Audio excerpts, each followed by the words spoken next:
folks, just waiting for my auto hosting to end here. Make sure I've got everything displayed properly. Waiting for my auto hosting to. All right, there we go. All right, good evening, folks. My name's Phil Gallagher. I run Thraben University, and tonight I'm going to be playing some mono white D&T with a whole bunch of Mirran Crusaders because, well, the other day I played this deck. I did not enjoy this deck. I did not enjoy anything about this deck, especially the fact that it had 4 Spirited Labyrinths in it. So after testing Badra's build last time around, I think I just need to, like, forget that and just, like, kill some people with some honest-to-goodness Mirran Crusaders. Like, you know, just, like, dome someone for 20 or 30 in a turn and just feel good about myself. I think that's just what needs to happen tonight after, that terrible and debilitating experience. Badra managed to go 4-0 with it somehow, but his pairings must have been much more kind than mine, because we just got absolutely destroyed by the pairing algorithm. Red-Black Hollow 1 in Legacy. I guess that's a deck. Alright, so here's what I'm looking at playing tonight. It's sort of like no frills, mono white, Mirran Crusader build, just kind of get them dead. The sideboard is the adjusted mono white sideboard that I've been tweaking with that goes up to the 3rd Path to Exile for the Delver matchup, and then trims a piece of Graveyard Hate and a couple other cards to fit in Rest of Peace number 3, and then a Relic Order and a Recruiter of the Guard. The Relic Order helps the Sneak and Show matchup quite a bit, while also still being, like, pretty great in the mirror. Alright, so, evening everybody. I think this is what we're going to be running tonight. I'm going to give you all a chance to, like, try to convince me into changing any cards here. We're not putting any Selfless Spirits in the deck. Or, excuse me, any, God, what's the scumbag spirit's name? I'm so mad at it I don't even remember. Spirited Labyrinth. We're not putting any Spirited Labyrinths in this deck.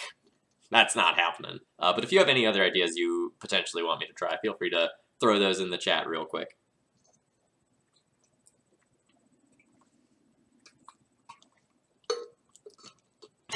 Yes, the 6/4 plains to snow-covered plains is because I haven't bought enough 5th snow-covered plains yet. I keep forgetting. I want to write myself a note so I actually do that. So a lot of times when you buy from bots, they have 4 of any one card at a time. So I bought 4 snow-covered plains the one time that I thought about it. Hey, Tyler, thank you very much for auto-hosting, man. I appreciate it. If you're actually listening, at some point we do need to play those exhibition matches you talked about, Allurin versus D&T.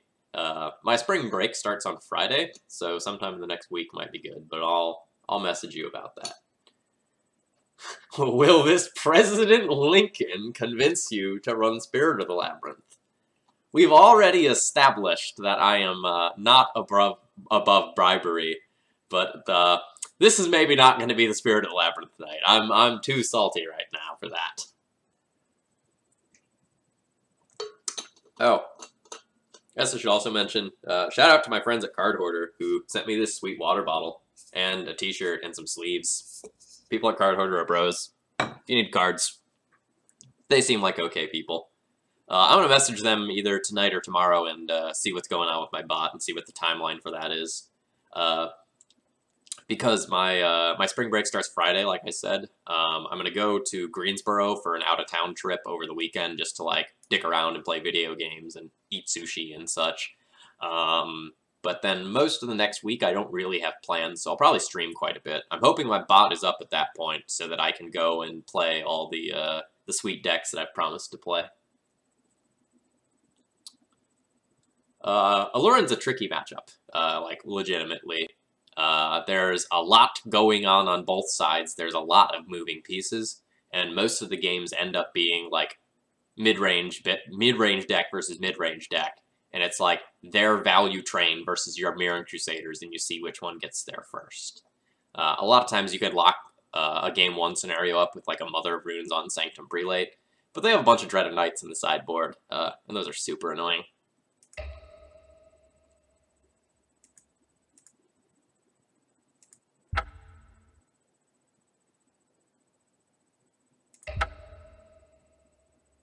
Yes, so here is the last league we played with Bathra's deck. One of the few times I've ever had to, like, drop from a league. Embarrassing.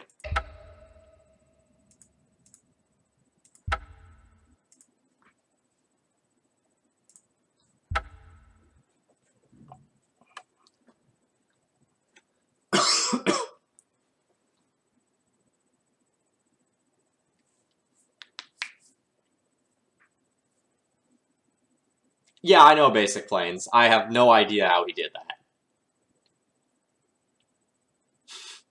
Yeah, I need to change the name of that deck list.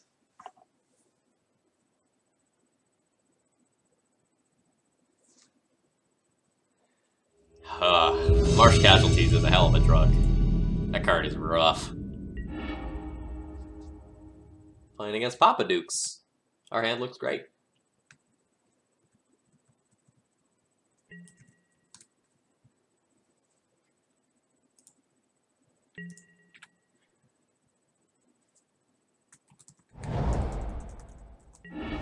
Don't be elves, don't be elves, don't be elves, don't be elves. Probably not elves. Definitely not elves. But our Aether Vial's gone, so that's a little annoying. We're probably playing against Turbo Depths.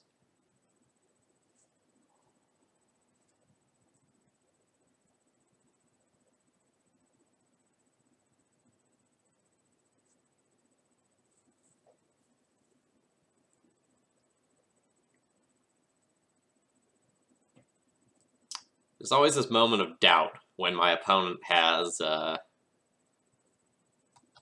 green fetch to start off the game, where I just live in fear for about 15 seconds.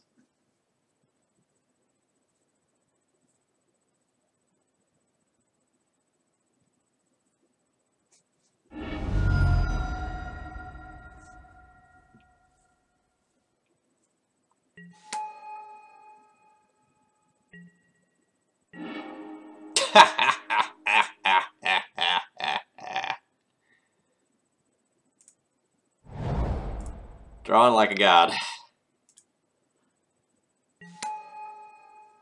Have I ever scooped to turn 1 Nettle Sentinel in favor of getting food? Opponent says nice rips.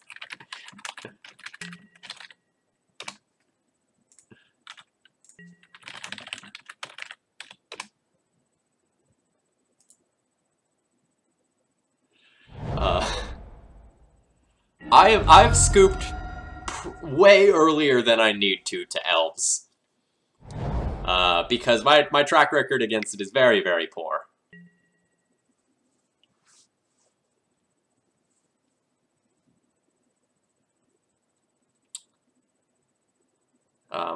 Especially in a big tournament.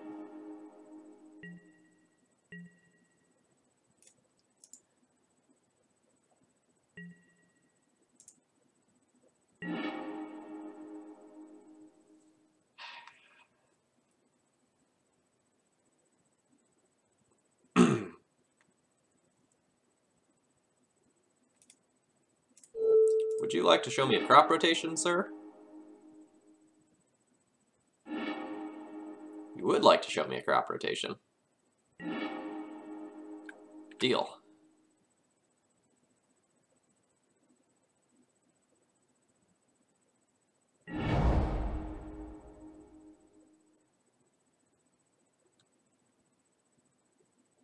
You did.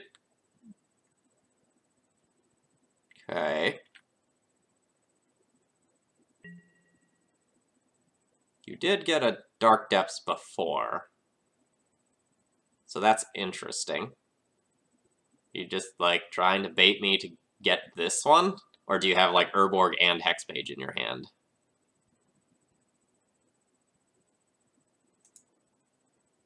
I want to go after your actual mana here.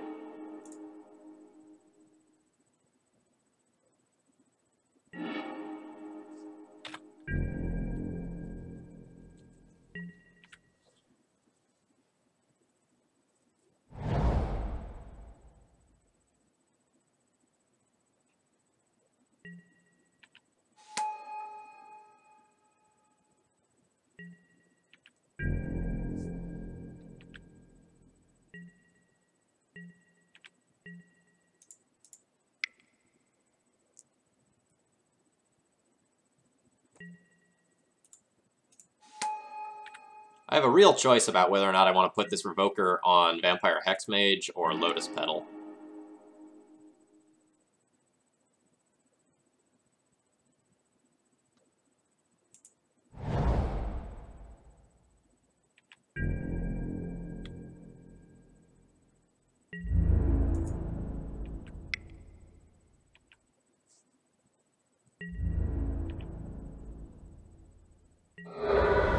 I want to put it on Lotus Petal, because putting it on Lotus Petal keeps my opponent from casting a Vampire Hexmage as of right now.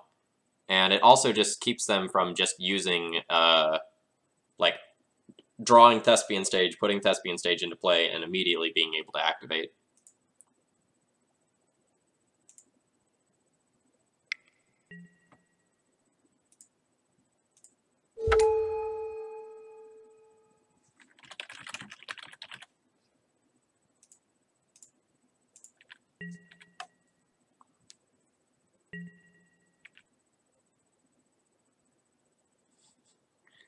Fizzler, with whatever pile you're playing, I'm making you kill me.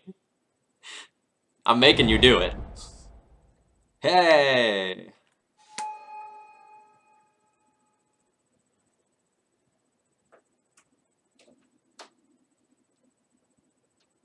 Lotus Petal play, best play.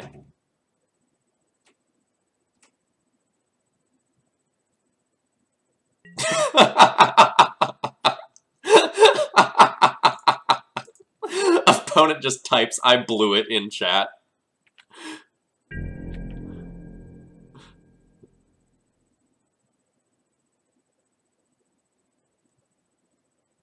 Oh, then they type never mind. Maybe they didn't blow it. Oh, nope, they were confused about Revoker versus Needle. They thought they just messed up.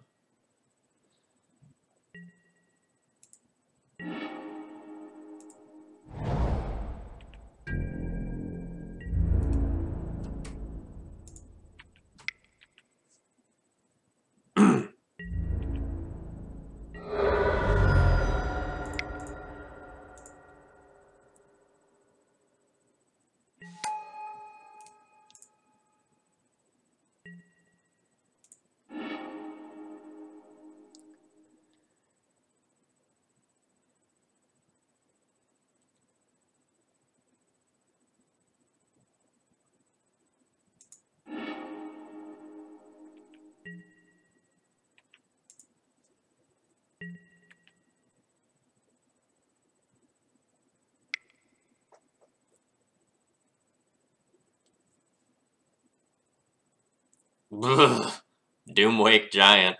I've lost to that card a few times. It's rough.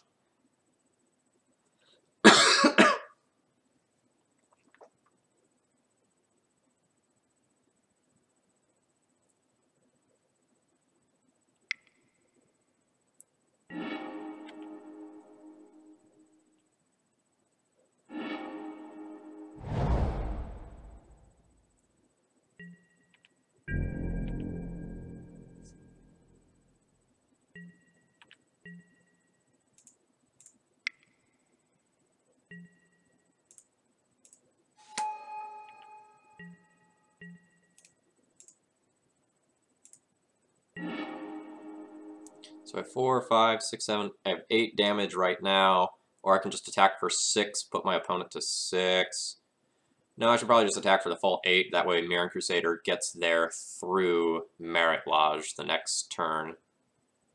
Doesn't matter whether or not I have this Batter Skull, it's irrelevant.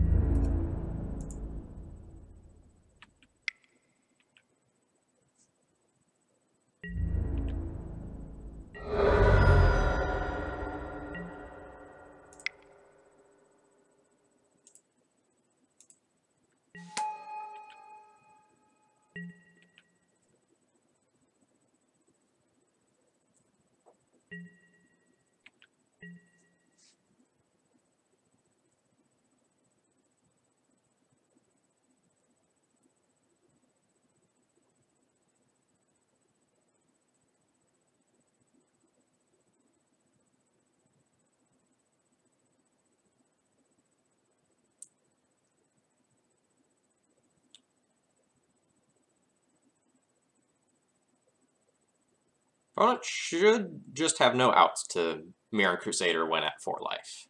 I can't think of anything they could do to live through this turn. They can't Abrupt Decay, they can't block, they can't, like, use a Spirit Guide to hardcast another Spirit Guide. They don't have something that is going to, like, sack Merit Lodge and throw it at me in the main deck.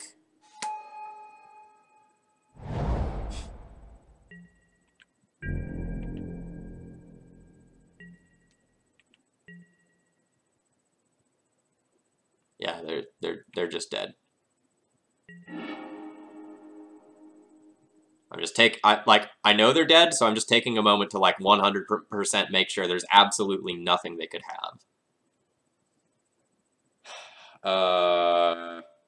What do I need to play around? I think it's nothing. They don't have any removal for Crusader. They would have to have, like, Spirit Guide, Crop Rotation, get Maze of Ith Crusader. I attack in with the rest of these guys. They block one with Merit Lodge. They block Revoker with Merit Lodge. They take 3 damage, go to 1, and I die. That's, like, the only possible thing that wouldn't kill me. That could kill me. But, like, they don't play Maze main deck.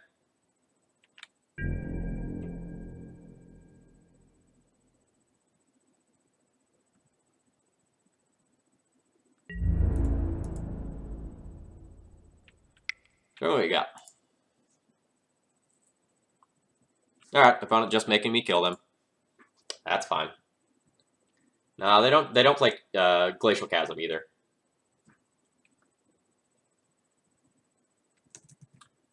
Alright, so playing Turbo Depths, we are on the draw, and we win versus Papa Dukes.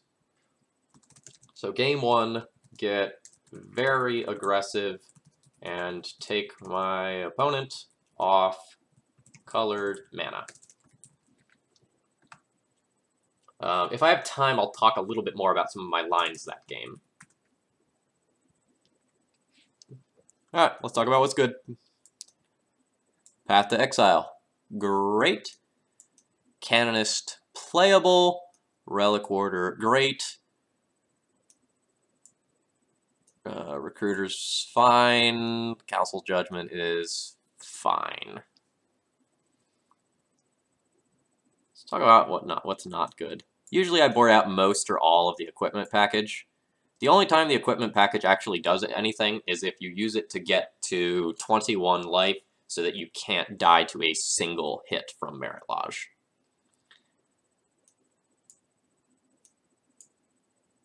It's pretty hard for my opponent to play more than one spell anyway, so, like, the Canonist can probably just go.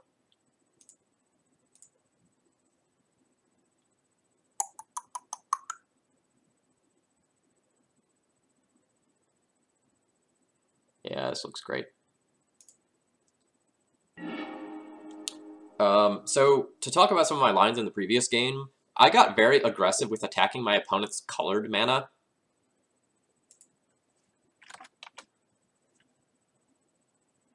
And this is fine, because my opponent said they were going to go smoke real quick. So, I've got a minute. So, the way I chose to play that game was to attack my opponent's colored mana.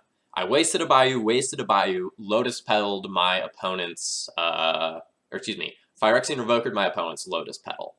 And this very likely stranded some number of cards in their hand, and this certainly kept them from producing a Merit Lodge for a turn or two. The Lotus Petal play specifically. Alternatively, I could have gone for a match where I don't attack their colored mana, and I just make it as difficult as possible for them to go and combo off. And that's what I chose to do. Whether or not that's correct, it's hard to say. It's just a very, very different line.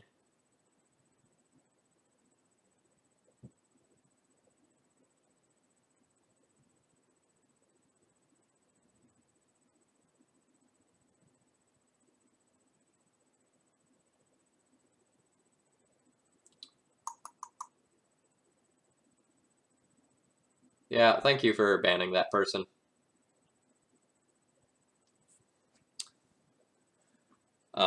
So how you choose to go and play this matchup is sort of up to you, but the good news is that More or less, any road you take leads to victory in this matchup. I can like pull data up on it, but it's probably something like a realistic like 80-20 or 70-30 matchup in favor of D&T. It's just like overwhelmingly favorable. You have so many tools that annoy them, and most of the cards in your deck are just very, very, very good. And that's not a safe place for them to be. And it looks like I've got the time, so I'm going to go ahead and pull up my data for that.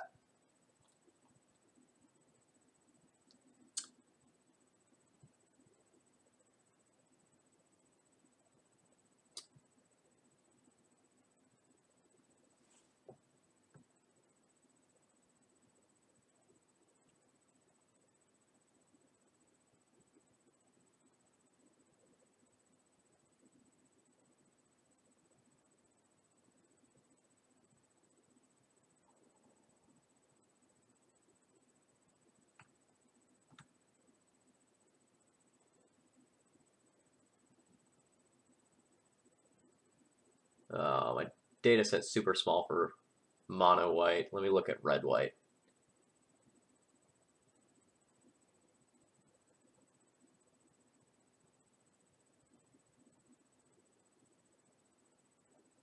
Oh, my data set's really small there. That's disappointing. So it feels like a very good matchup, but like I've just played it very, very few times with my recent builds. We're going to keep our hand. It's not a Wasteland or Vile hand, which are some of our best hands, but it has two different pieces of removal that go and kill Merit Lodge. That's a good place to be.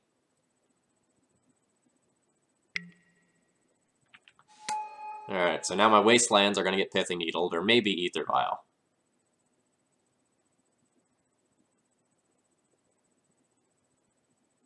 Alright, Wasteland.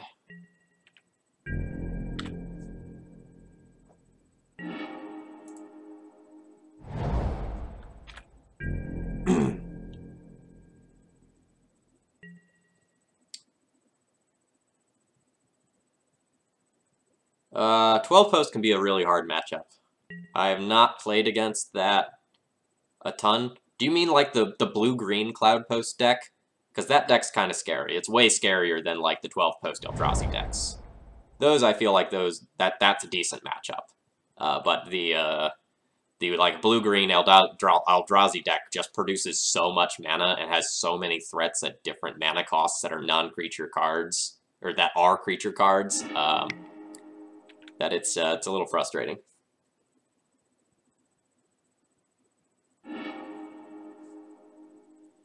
Alright, so my opponent gets Urborg. That tells me they probably have, like, Urborg and Vampire Hexmage.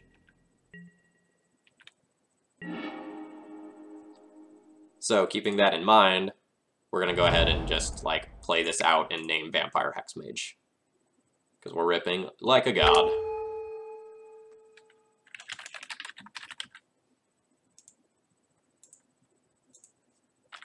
If we didn't draw that, we would have just ported them. Yeah, see, like, that's the problem, is they're like, mid-range win conditions that are meant to bridge them to the big ones are just as problematic as anything else.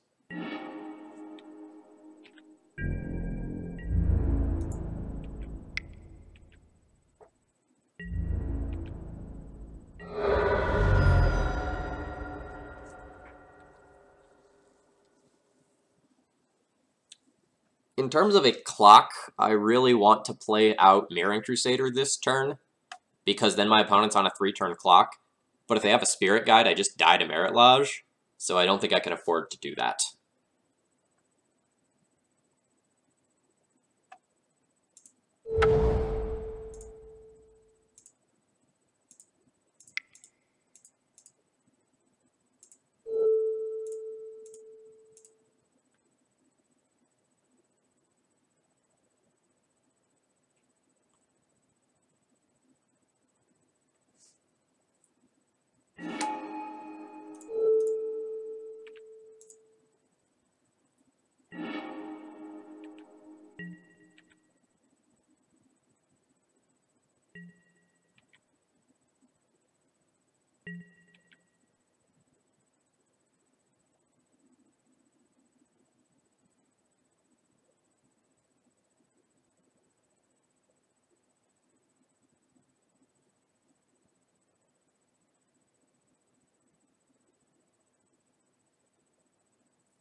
I'll give them another land and just path that. It keeps us relatively aggressive, and then we can port them off of one of their lands. I don't want to lose a creature to just, like... You would like to Ghost Quarter one of my Rishadan ports. Deal.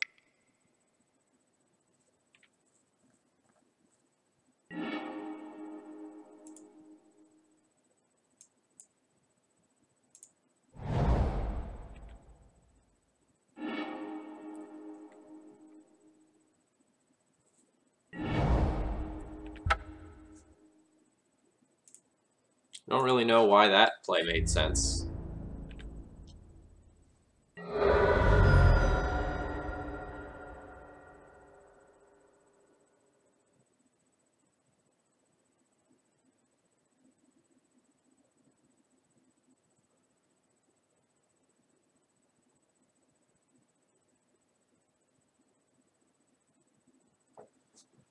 So with my board, I have my opponent on a 3-turn clock.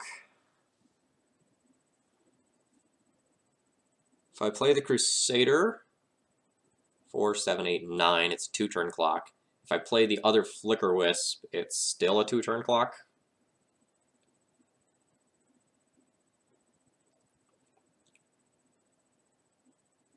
I probably want to shorten the clock to 2 turns.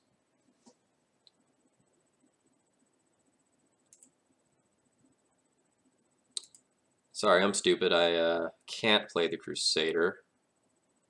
I could play the Flicker Wisp, but if I play the Flicker Wisp, then I don't have an answer to another Merit Lodge token that doesn't give my opponent life. So I think I'll just play out the Aether Vial.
Yeah, we've been drawing decently well.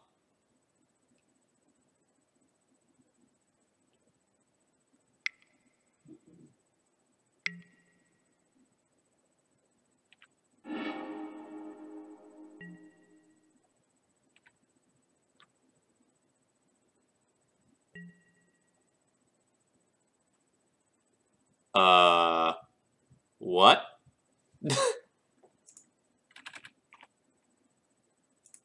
What did my opponent do?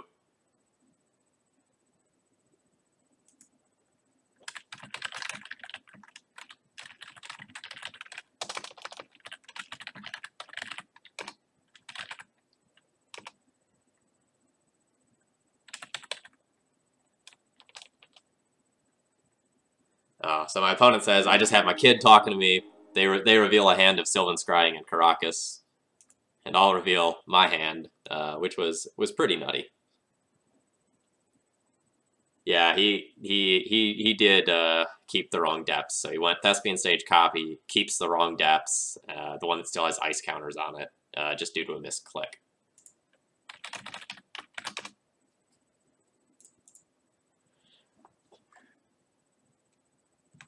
I mean, like, there's no way my opponent possibly wins that game with what I have in hand, though. So it's not like that mistake really matters that much.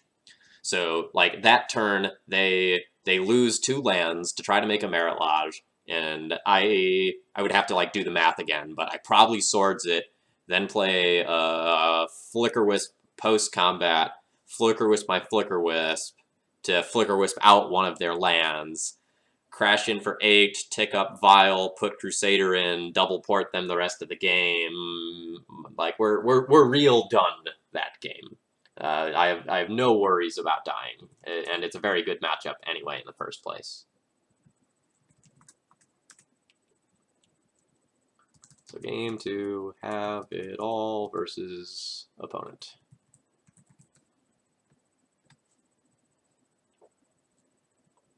Yeah, punting to Moto's interface is really, really frustrating. But you feel less bad about it when it's a game you couldn't have won anyway.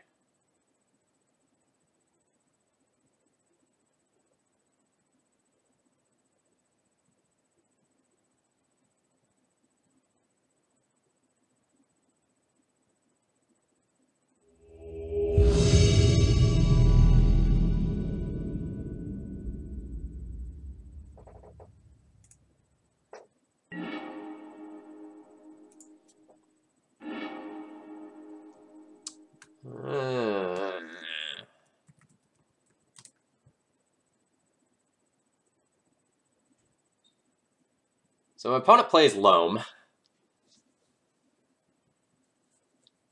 This is an insane hand if I rip a land. Greedy keep.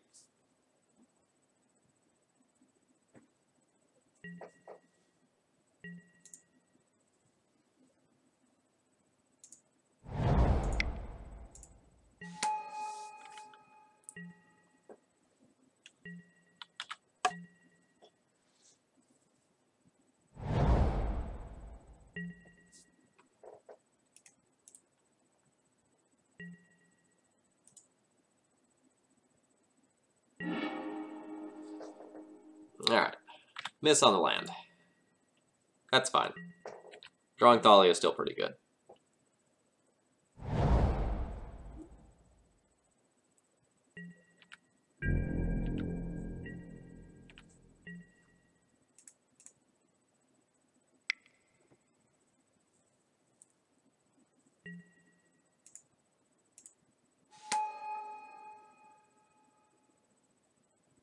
I expect this bomb to die one way or another right here.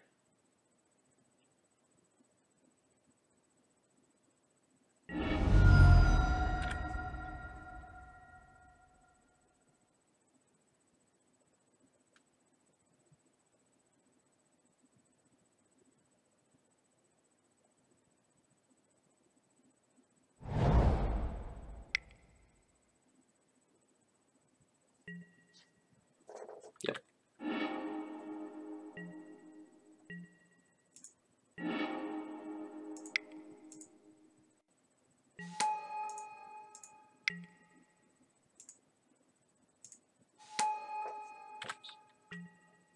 That's a decent draw and a decent turn. No complaints here.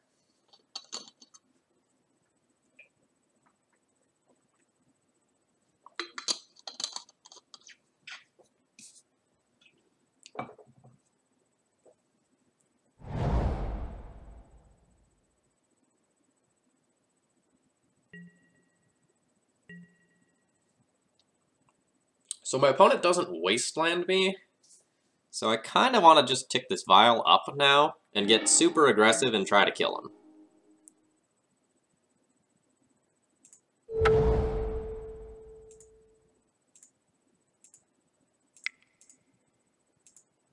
And we're going to do this all pre-combat to just play around my opponent deciding to wasteland me mid-combat, which is something that people decide to do for some reason.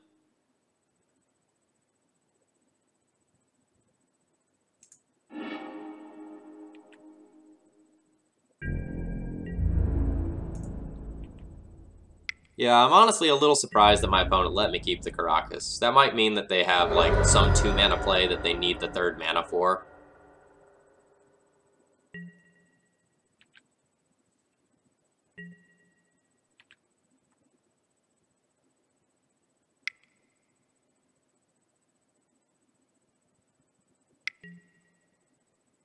Abrupt decay my vial, you say? Well, pal, if you wanted to do this, it needed to happen on your turn. Your turn, sir. Because now this is gonna happen.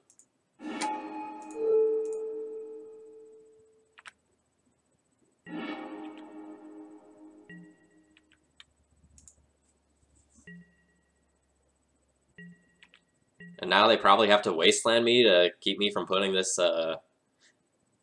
Jitte in play, or the Secret Batterskull into play. Yep. And now I'll probably just rip another white source like a mask. Dude, fuck you! No! No! No! Oh, fuck. Oh.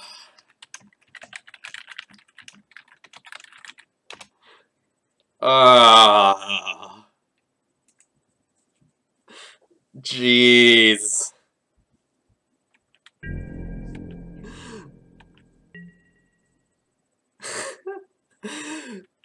Oh. Oh, chat. What has happened? Well. Guess I keep the Flicker Wisp and try to be aggressive. I'm dead. I am stone cold dead. I cannot win this game.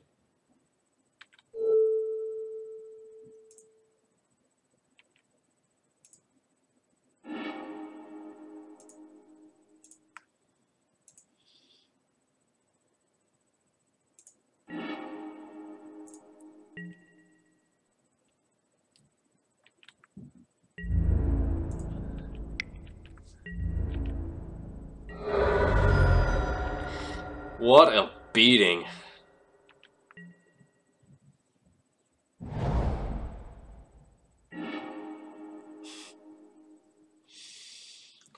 Okay.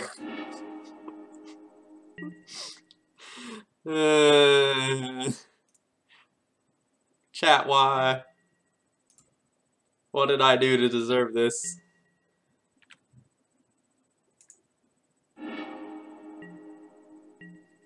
Alright. Alright.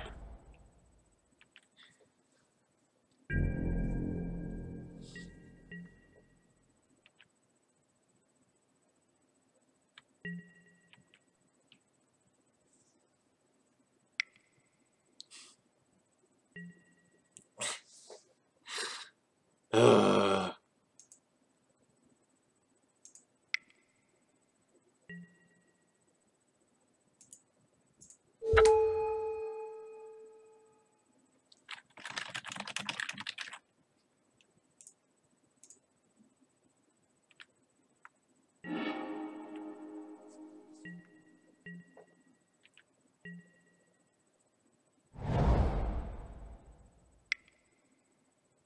You have, like, Leovold? Oh! Oh!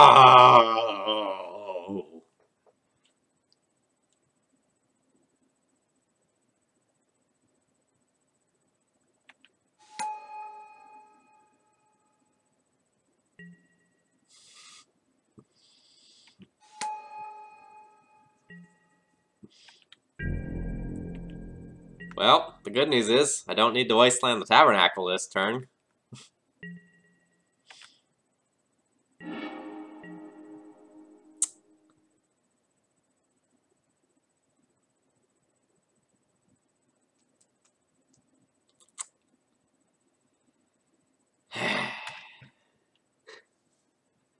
Zero permanent loss incoming. Very likely.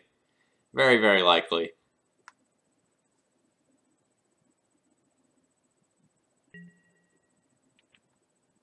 Yes, my opponent is playing Punishing Dack, which is essentially a deck full of anti-D&T cards. Yes.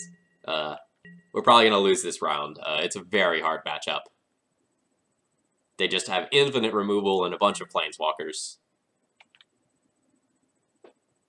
I will be conceding this game as soon as they show me a couple more cards. Like, every time the Dack does something, it dumps 2 cards, so I'll get more information about my opponent's deck list.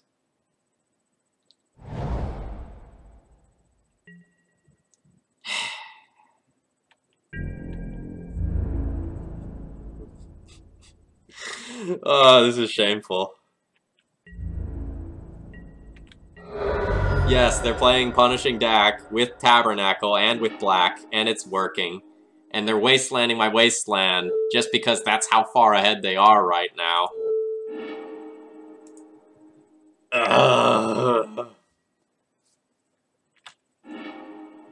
Yeah, I don't get to play Magic here.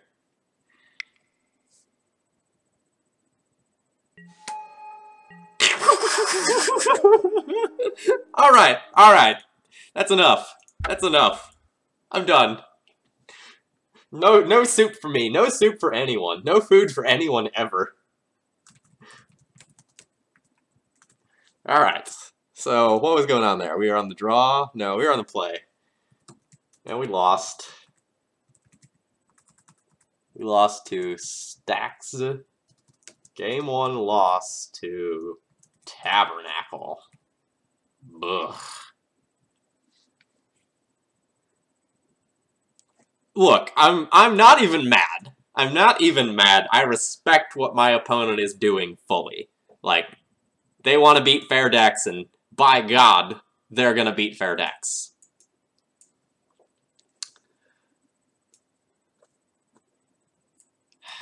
Let's think about our life long and hard. Stars of Plowshare is gonna be pretty bad. We'll get rid of those.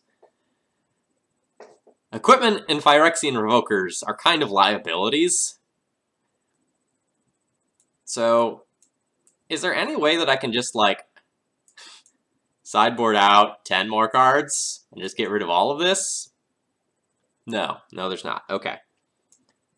So I guess we'll keep Revoker.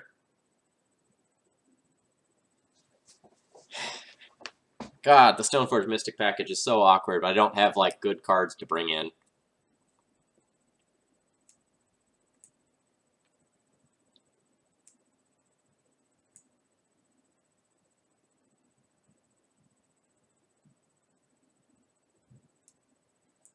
What if I get rid of, like, the whole Stoneforge package and play a Relic Warder? Is that insane? That might be playing too scared of Dack, though. Because, like, Sword of Fire and Ice is really, really good against, like, the control side of the deck, but it's so terrifying if my opponent gets it.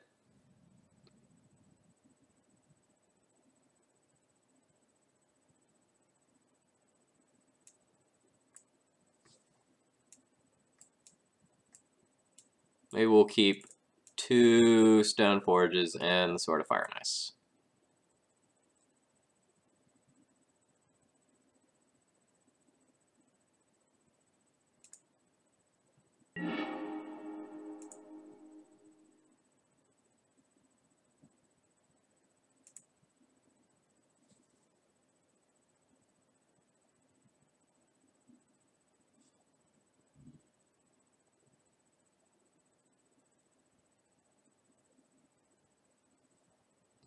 Bahra, congrats on 5-0ing with your deck list, by the way. I don't know how you did it. I don't know how you can stand to play that deck list. It drove me absolutely insane.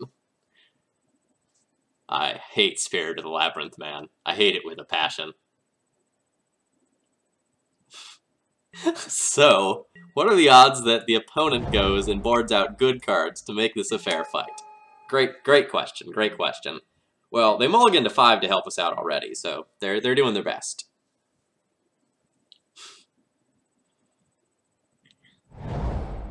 God! Why?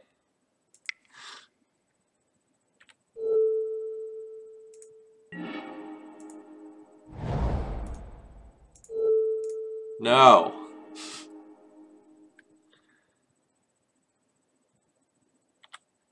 I can probably push a point of damage with this mom here, but I'm not going to risk that.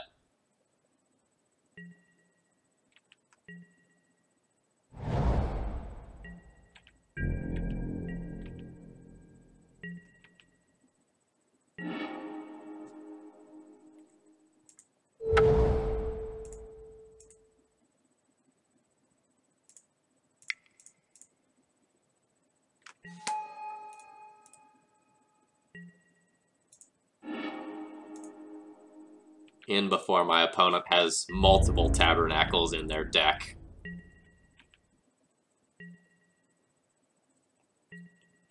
Which only a madman does on paper. But on Magic Online, anything goes.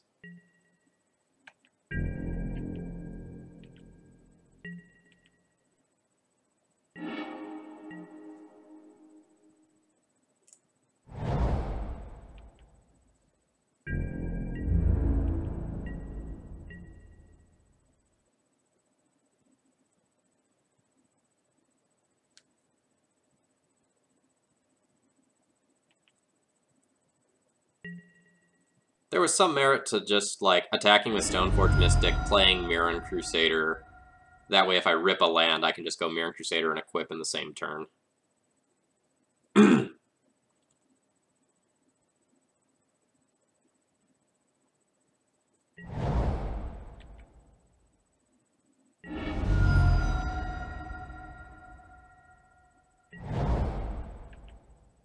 See, how did you get paired against those decks, Bahra? I don't understand. I got paired against mono weird crap.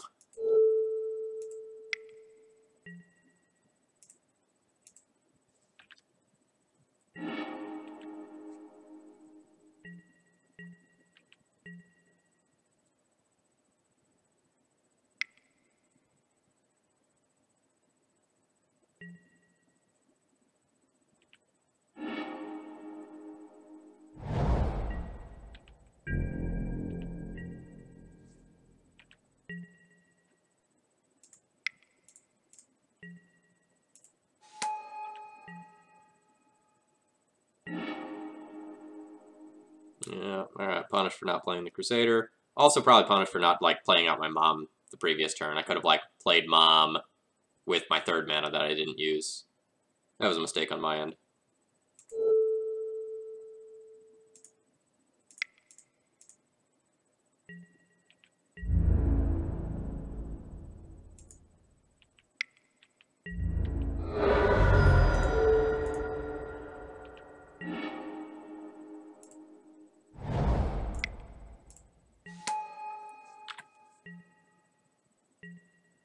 A costly one, because I played out the mom on the previous turn. I could have ported this turn.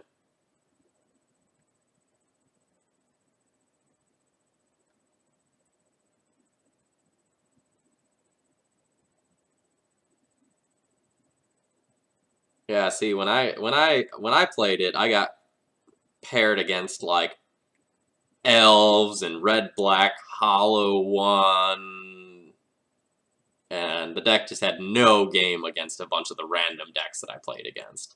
It was super frustrating.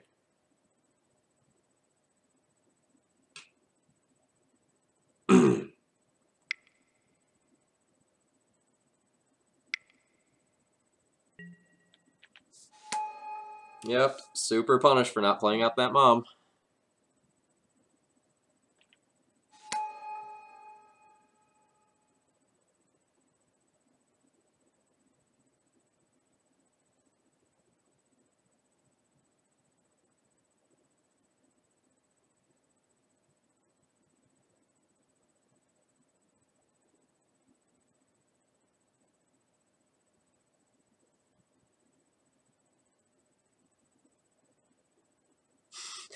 Oh, my opponent says now my sadness is infinite. I thought it would fall off.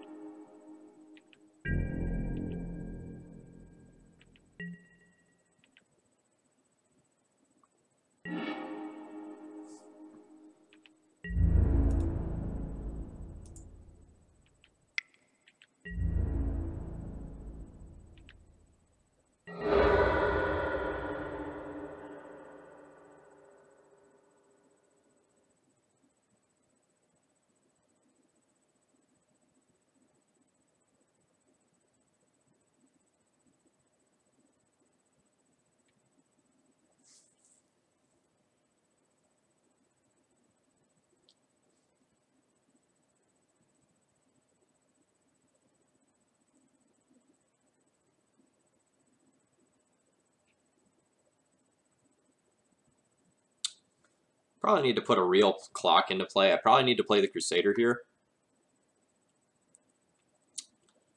But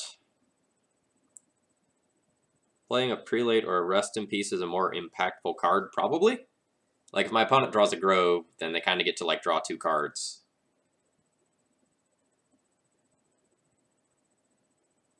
Oddly enough, I don't really care about a lot of what my opponent can do right now. So I think I'm just going to jam the Crusader.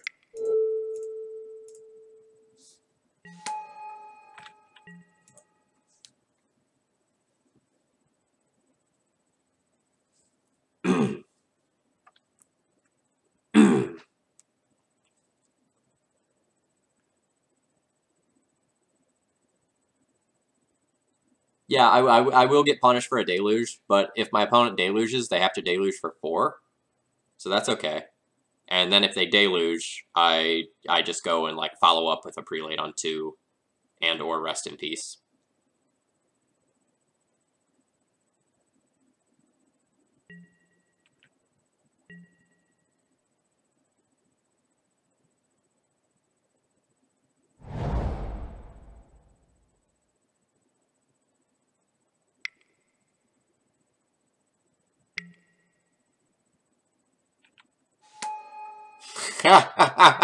Thank you.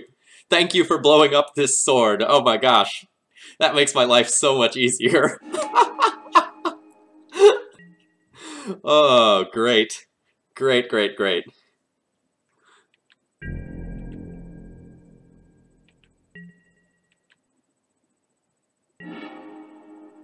Oh man, we're just on the Crusader pain train right now.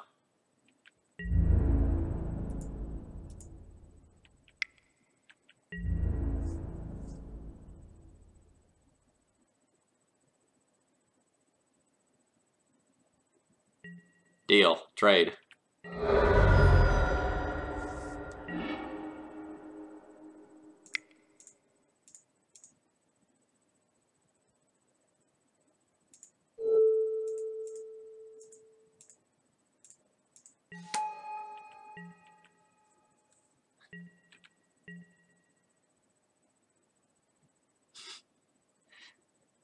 Bahra, the name of this stream is Mirran Crusader is Bay. Don't you make fun of my Bay. Look at how sweet she is with this golden swallow thing. Whatever it is. Hand axe. Super lightning bolt. I don't care what you call it. It's great. What is this? You got like a blood braid elf for me over there, bud? Green Sun Zenith for X equals 3. What you got? It's a knight. Well, this Rest in Peace is looking pretty saucy now.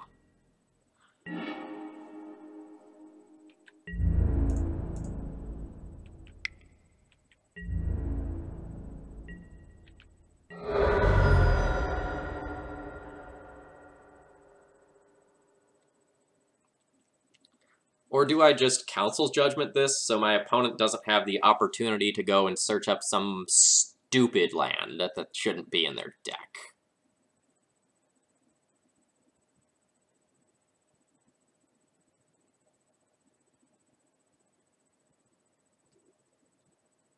Yeah, I think I like that better. God forbid if there's something like a Glacial Chasm that shouldn't be in their deck list or something like that I'm not playing around.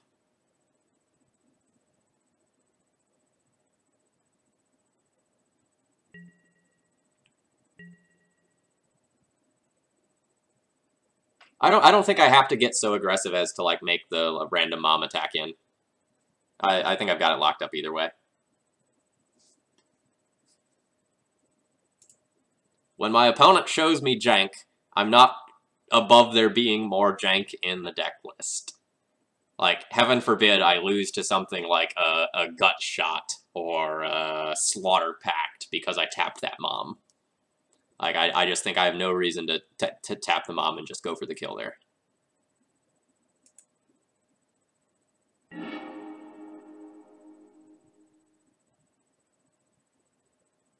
No, I did not miss lethal. I chose not to go for lethal. Okay, Gut Shot was a poor example. Yes.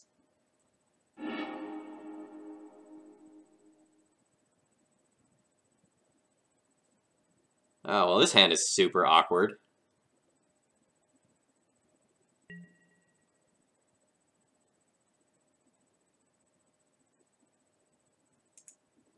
I'm still keeping it.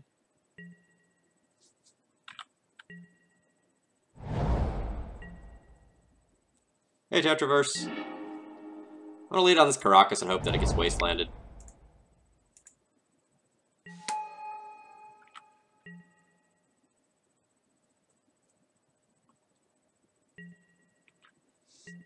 My opponent's deck list is super weird. It has a bunch of elements of, like, both punishing Dack and... Ooh! Oh. Of both punishing Dack and, Loam.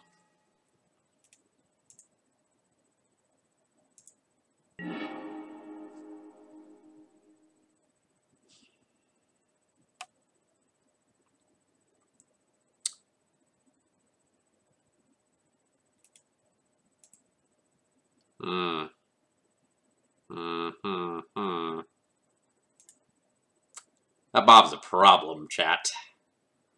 That Bob is a real problem. I think that Bob's our new win condition.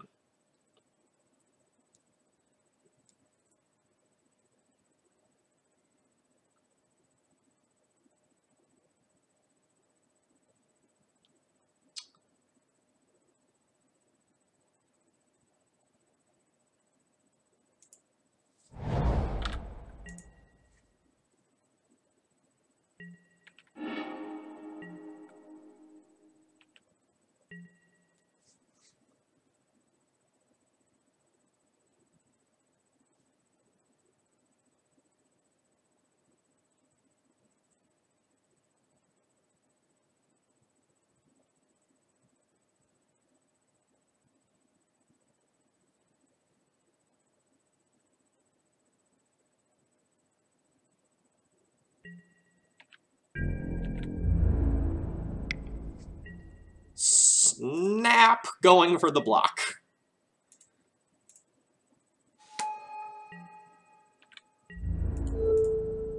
Woo! Woo! We got it! We got it!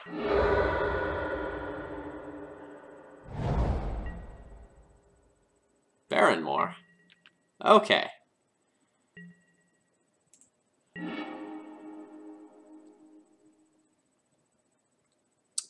Alright, what am I doing with this turn? I can just play Wasteland, play Sword, put out Thalia. Or I can try to, like, restrict my opponent's resources by, like, Wastelanding them off the Bayou and then putting Thalia in. But I think I like trying to ride this Sword to victory.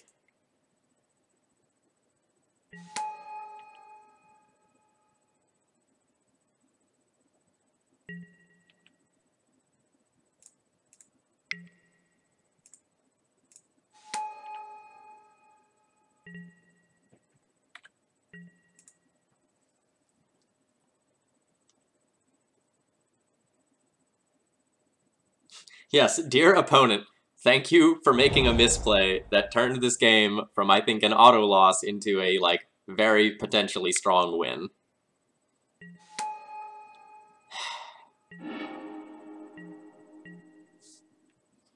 Dear opponent. Fuck.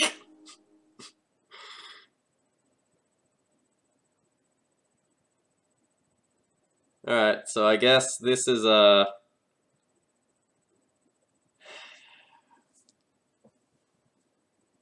annoying turn where I, like, vial in a Flicker Wisp, flicker out the Liliana to reset its loyalty, equip my Flicker Wisp, Wasteland you off of red, and then go from there.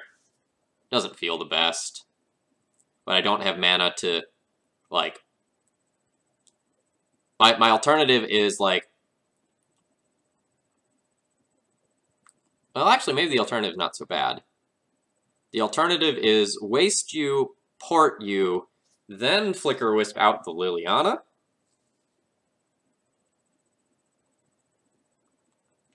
That's not the worst either. It plays around a different set of things, though. Either way, I want that Grove gone. If I port here and my opponent has like an Abrupt Decay to go and Abrupt Decay the Ether Vial, then I have to like... yeah, that's terrible for me if that happens. Because then I like just Time Walk myself. Yeah, I'm just going to go for the equip. Does that still kill the Lily? So that's up to 5 loyalty.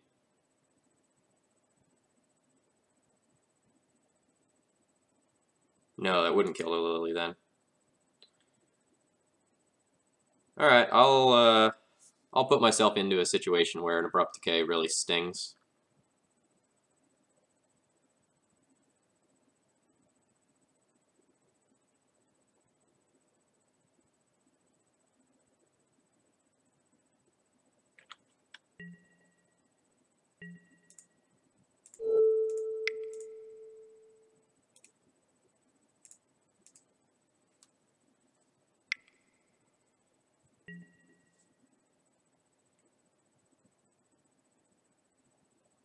And now I don't need to like do anything with this here. I can let...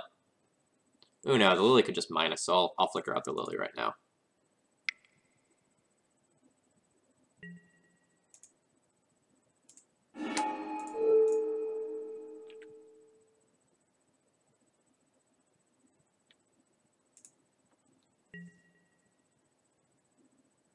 Hi, Phil. How are we doing tonight? We're... I think on the right side of a slippery slope to be, moving on to 2-0 in this league.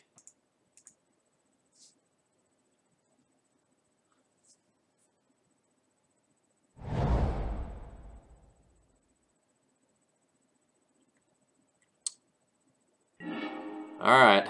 His opponent going balls to the walls, taking us all off all our lands. Oh man, opponent, I like your gusto.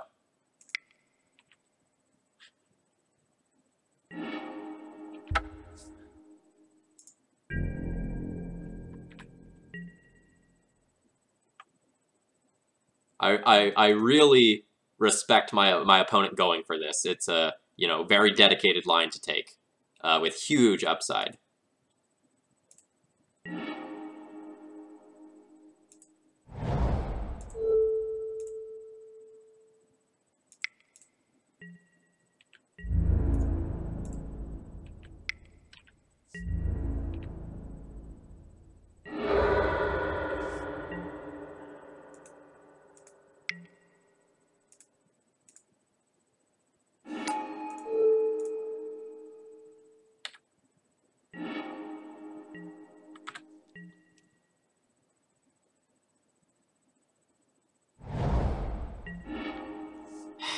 Again with this Tabernacle.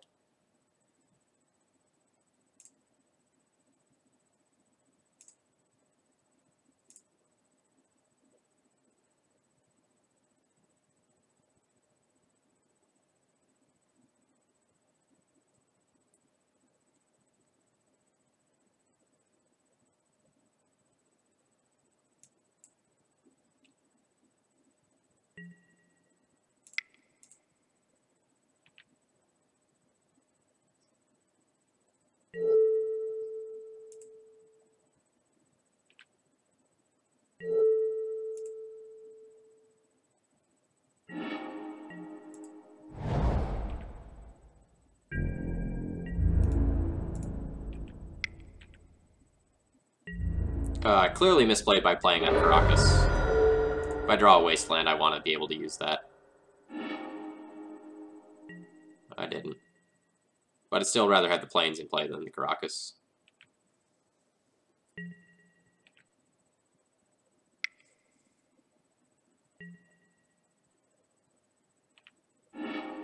Alright, opponent, if you're going to do that, I think you do that in combat to save yourself a ton of life. Like, you save 4 life if you just do that in combat.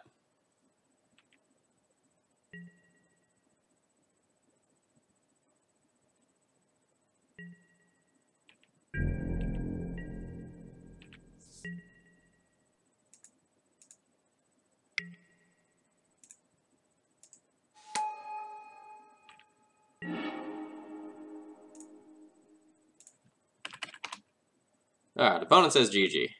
Good, now I don't have to pay for those Tabernacle triggers again.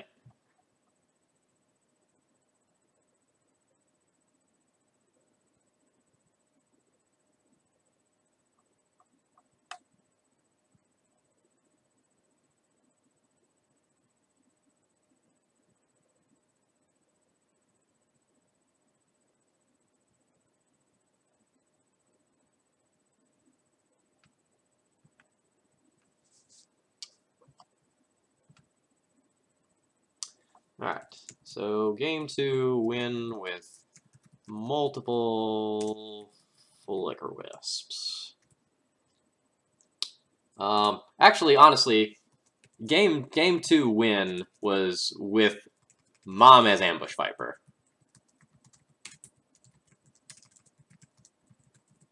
Mom taking out that Bob was really key to us winning the match.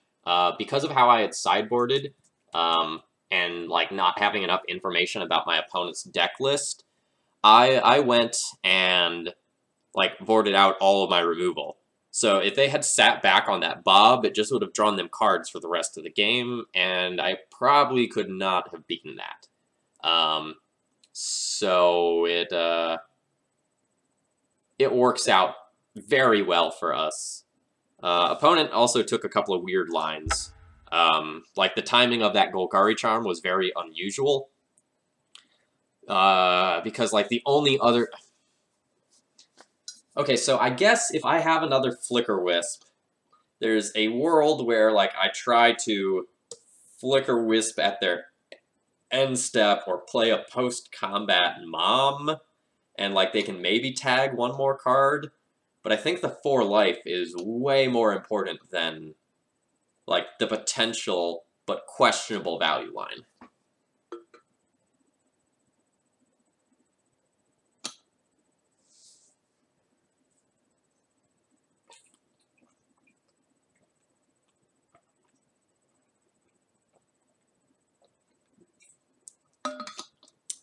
We lucked out a little bit there. Some things definitely broke our way right that matchup.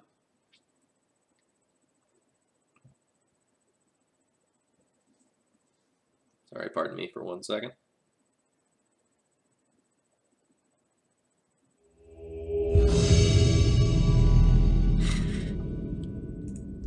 My team for the Baltimore Open is discussing some choices, and my team is full of great people.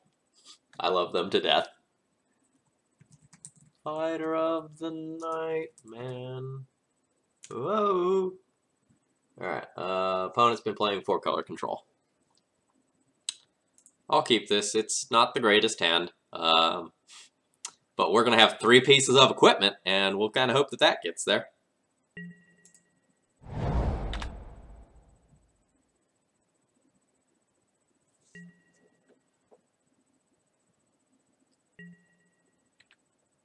Oh my gosh, did my chat just have a reasonable discussion about curse words without anyone getting banned or any like real serious fighting?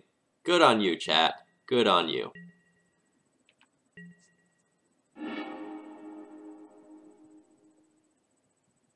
Bosk, you're looking at it the wrong way.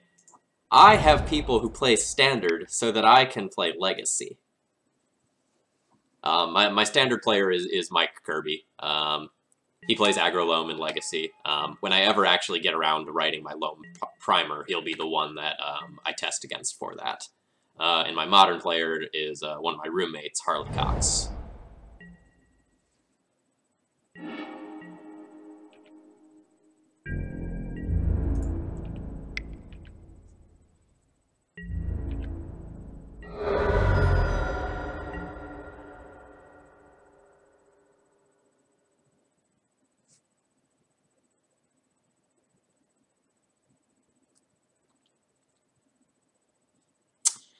So I want to play Mom, but I can't port or wasteland my opponent as of right now unless they take another action.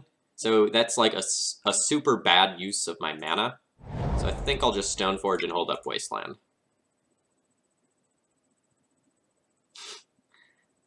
Well, see, Fizzler, that's what my conversation was about.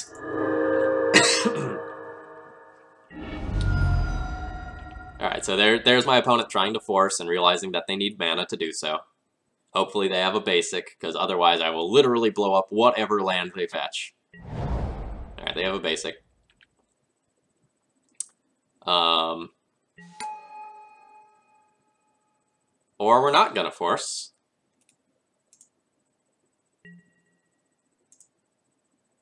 A little confused.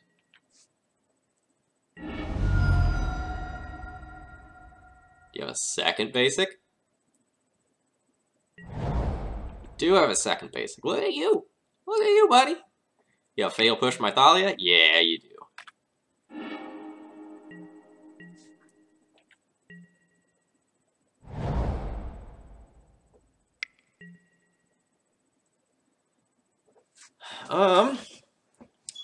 Do I want to Wasteland you in response to this Leovold? Probably.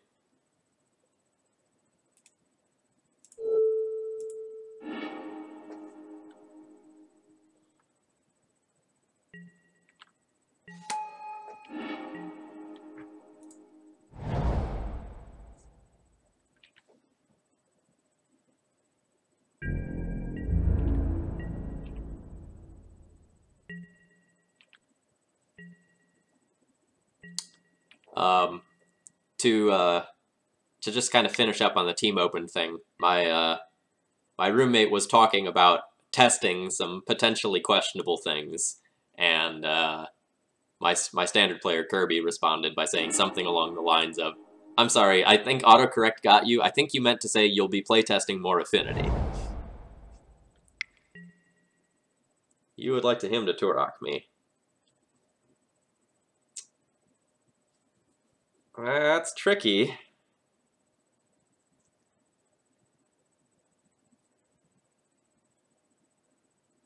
There's a world where I get greedy and I don't put in a piece of equipment right here in order to try to save both Batterskull and Sword of Fire and Ice. I'm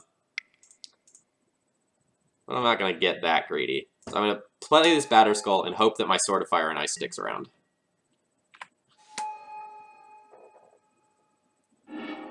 Ooh, yeah!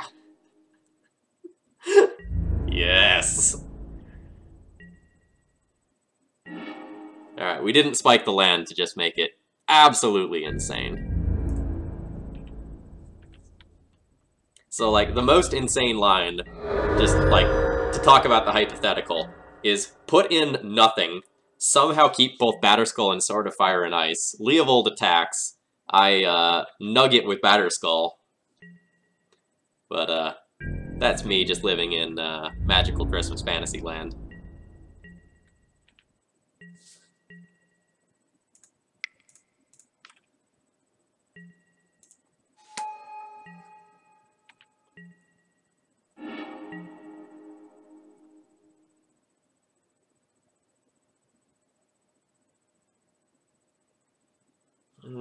So opponent can't Abrupt Decay the Sword right now. They can play like a Snapcaster Mage and Snapcaster Fatal Push my Germ. Or just have another Fatal Push or something like that. So I probably don't want to go all in on the Batterskull this turn. Kind of just like attacking with the germ, and then stoneforging in yet another piece of equipment.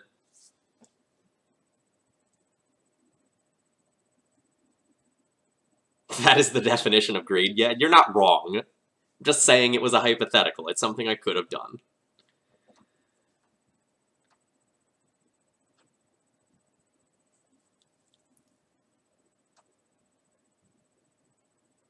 Sword doesn't draw him cards. Each opponent can't draw more than one card each turn. I can, like, shoot my own Stoneforge or something in order to, like, not make him draw cards.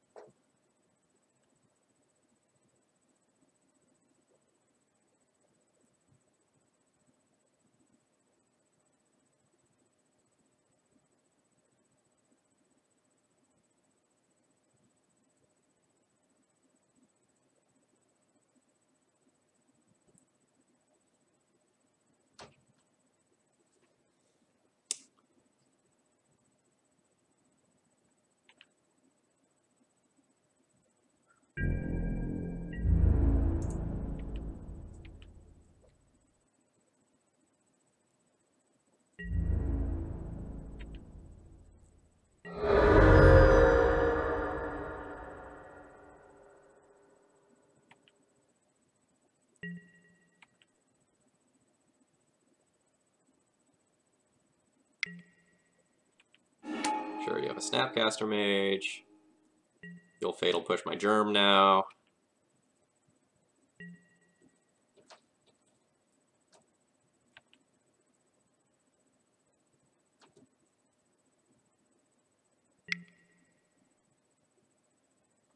Yep.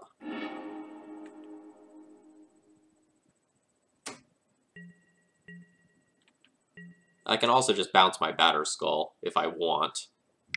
Although that's kind of dangerous. Baleful Strix, okay.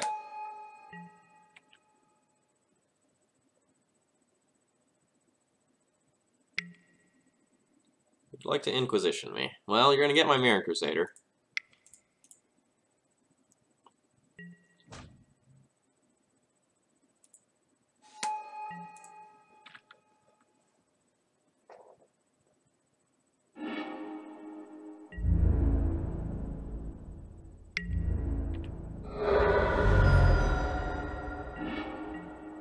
Actually, really okay with drawing a land.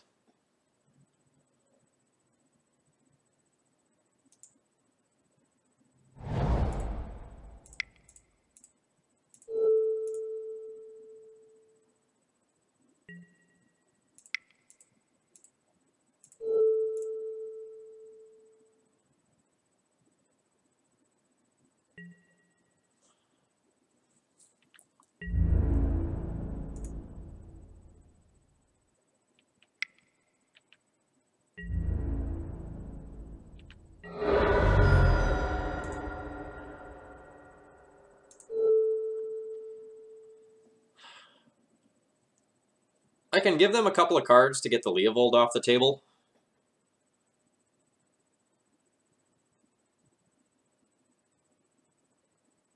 I don't know how much that matters. I think I just want to, like, not give them anything and just, like, make them have an out to this Stoneforge Mystic. So I'll just shoot my own Stoneforge.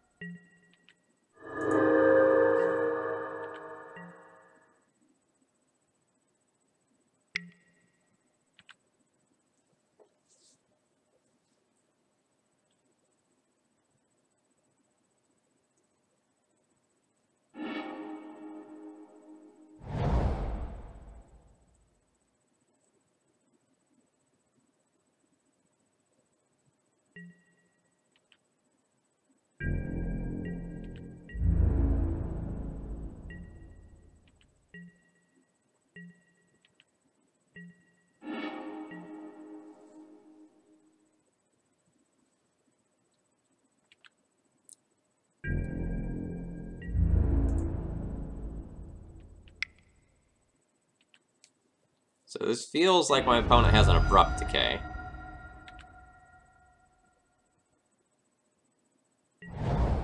Nope. K command.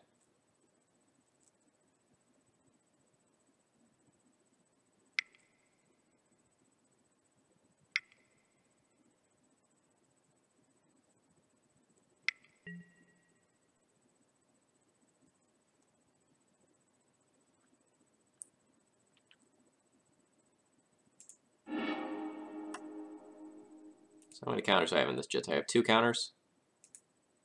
So I can remove a counter, kill the Baleful Strix, my opponent can have a card, and then if they double block, I turn this into a 3/4 and kill Leovold in process. That's fine.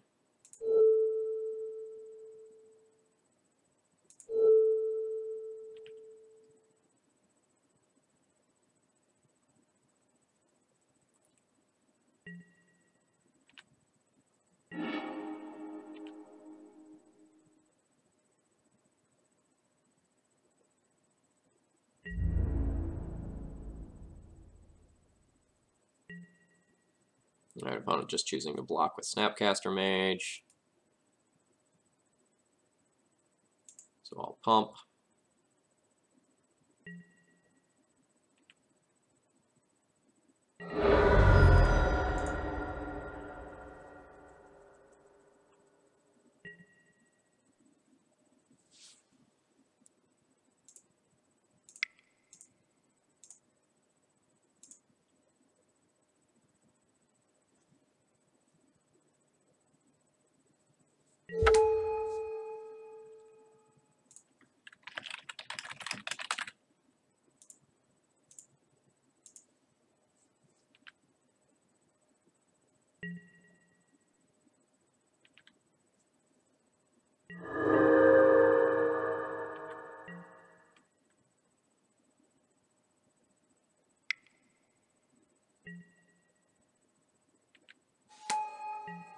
More annoying Baleful Strix. Okay. And now I'm in the same sort of position where I was at last turn.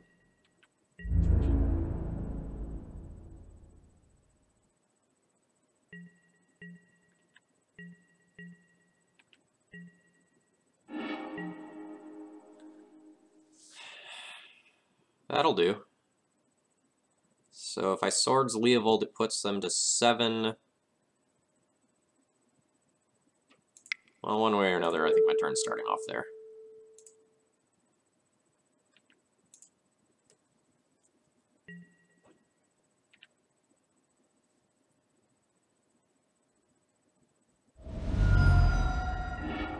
Annoying.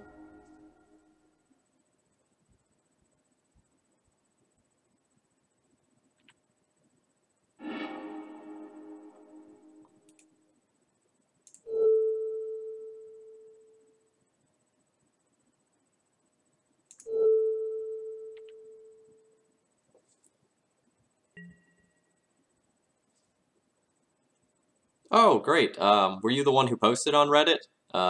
If so, welcome. Glad to have you here. And if you just found out about it otherwise, welcome. I'm Phil Gallagher. I run ThrabenU. I have 1 counter left, so if I attack with this, I can pump it into a 3/4 and live through Leovold. I don't want to attack with Revoker because I don't want to give them another card with Leovold. Or no, I guess they theoretically have to block this Stoneforge if I attack in. So I guess I can attack in with both. They have a removal spell for the Stoneforge.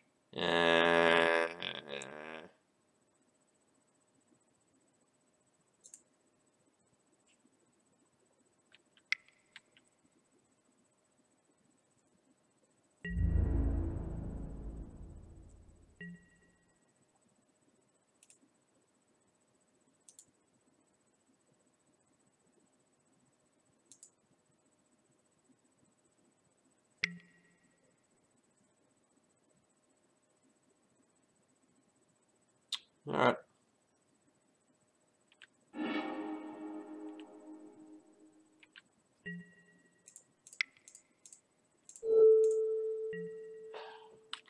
Boy, this Leovold's been super annoying this game.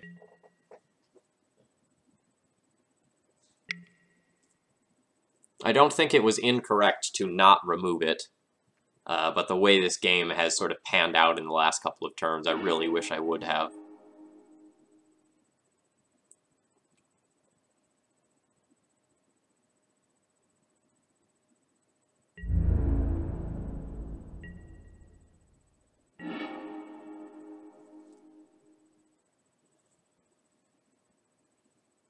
Oh, great. Opponent has Culligan's Command here now.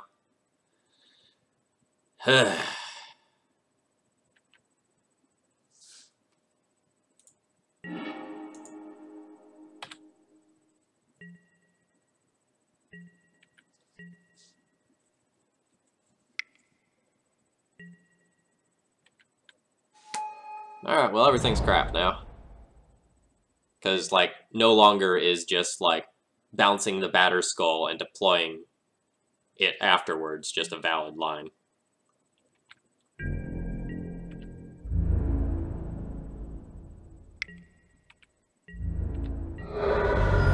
So my opponent left a card on top of my library, so I bet it's a land, though. So I am going to just do this to keep Jace from just ticking up inevitably.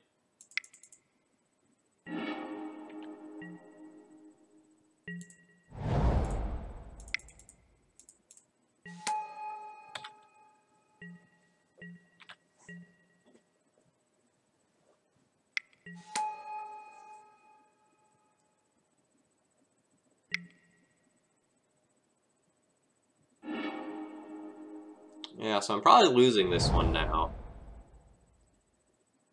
Opponent drew really hot. So opponent had to draw a removal spell for my creature. Then they drew 2 Baleful Strix in a row.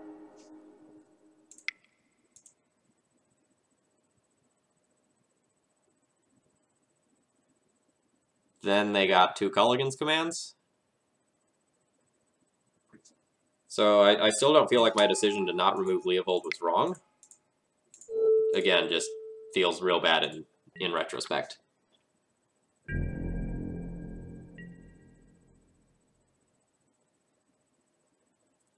Yeah, so I'm kind of staying out of the modern conversation that you all were having because I'm not a modern player. Like I can make comments, but I haven't played a game of sanctioned modern in multiple months at this point. Probably like 5 or 6 months. It's been a long time.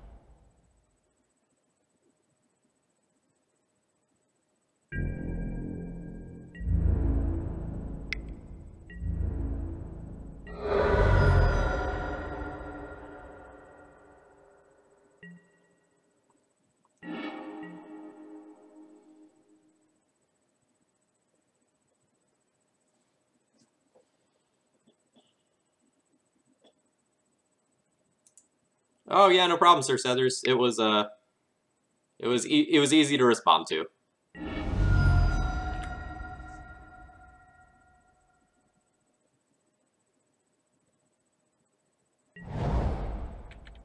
Hardcast Force, my mom.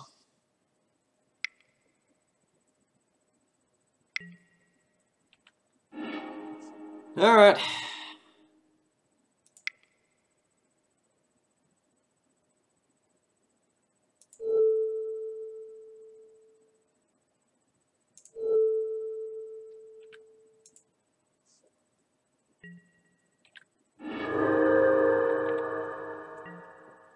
Of note, like, getting that Leovold off the table is maybe actually a bad idea because it puts my opponent back above 1 life, so that means they can fetch again. But I don't think I can just keep taking cracks from it. If I do, I'm going to be pressured from both, like, the life total and the Jace ultimate aspect. Whereas, like, now, my life total is hardly being pressured.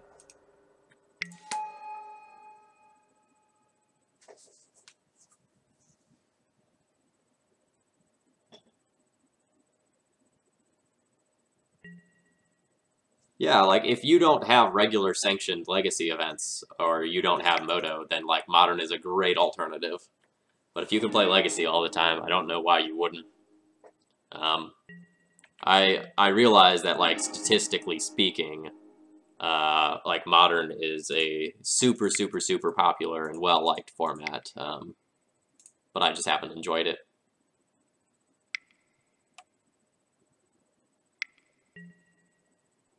Okay, that's probably good enough.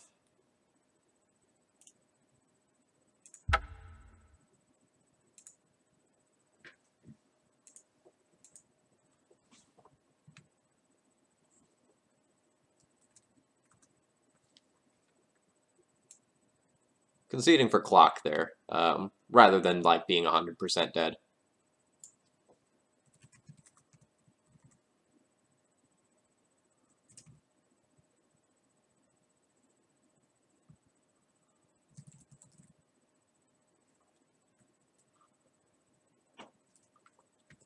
So game one, narrow loss after not removing a Leovold and instead giving opponent fewer outs to win. Leo draws opponent tons of cards, and I lose. Alright, so that was that. That one didn't go particularly well. Let's do better this next game. So we'll board in all of our stuff that lets us grind better. So Rest in Peace, Cataclysm, Council's Judgment, Recruiter. Our Swords to Plowshares will come out, and our Revokers come out because they don't reliably stick around to actually shut off the things that I need them to shut off. Oh, Pleasant Kenobi, thank you very much for hosting. This hand's great.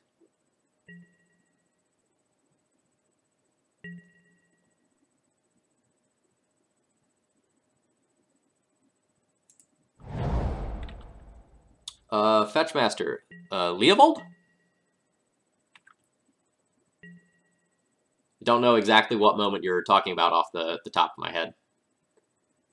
Why do we board out the swords in the matchup with the amount of creatures he runs? Because all of my opponent's creatures are bad. That's why. I don't want to actually use a removal spell on any of them.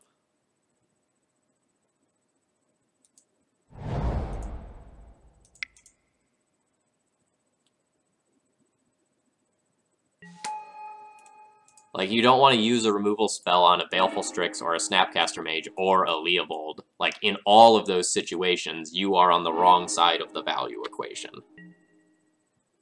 Like, the only creature that they're going to play that you can just, like, directly Swords to Plowshares and not lose out on value is something like Deathrite Shaman. Alright, our opponent got a Rest in Peace, which is super annoying. That was the card I probably cared about the most in this hand.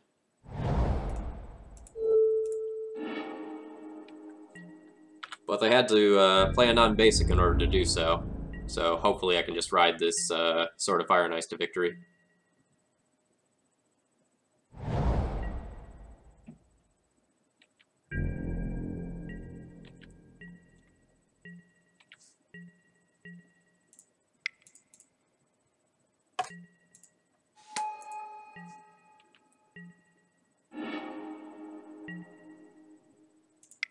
Well, we're not going for it.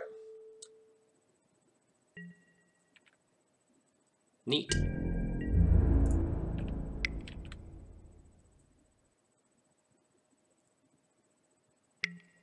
Alright, you could have just done that in response, though.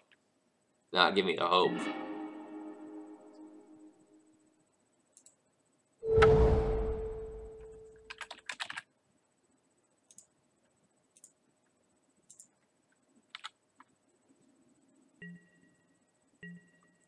I could have set that to Elemental and then reset it with Flicker Wisp again, but I don't 100% know that I'm going to be casting this Flicker Wisp anytime soon. So it also would telegraph that I have the Flicker Wisp.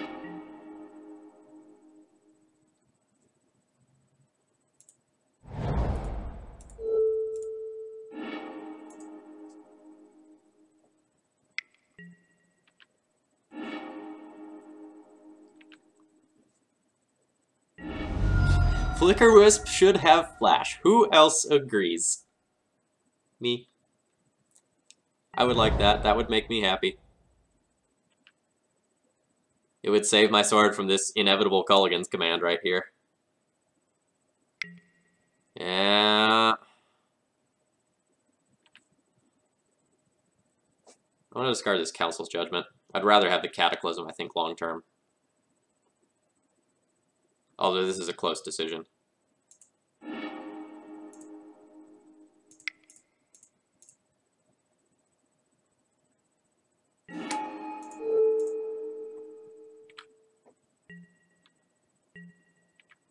Yeah, the prices on some of those modern cards have gone up like mad.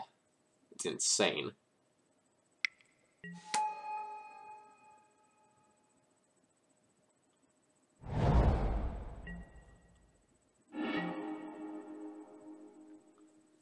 Oh, do I just Cataclysm now?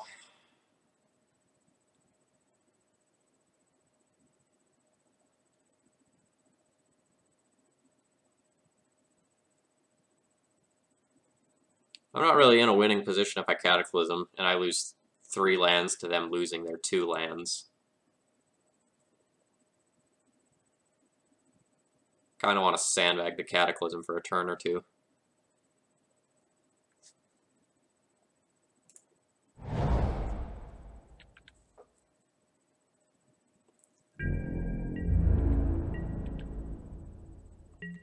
I'd also much rather blow up their actual lands than their fetch lands, because they don't have that many real mana sources in their deck.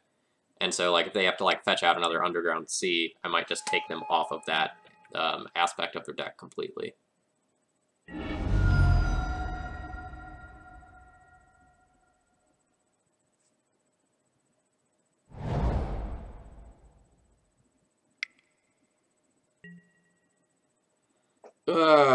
Super punished.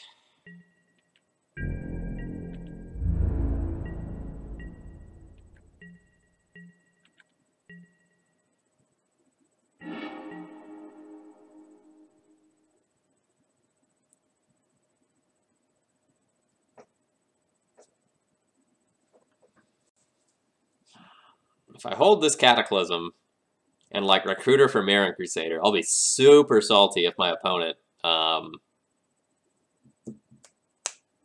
him to Turox me.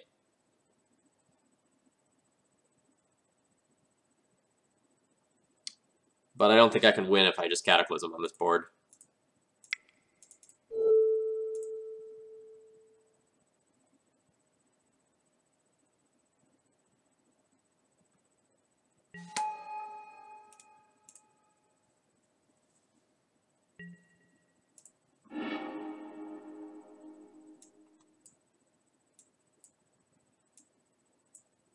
You know, I guess I could just get a Mom here to play around him to some extent.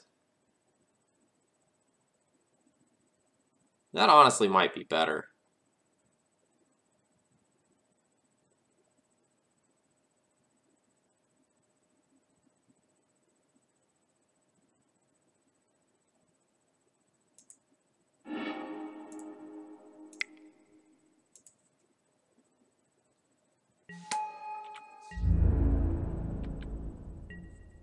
You know, we'll kind of play like this last card in our hand doesn't matter that much. I don't want to incentivize them to him.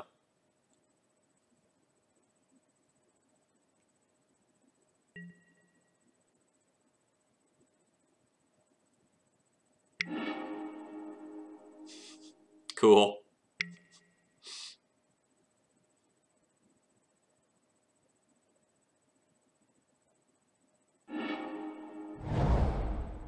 We had a different black card to worry about instead of him to Turok.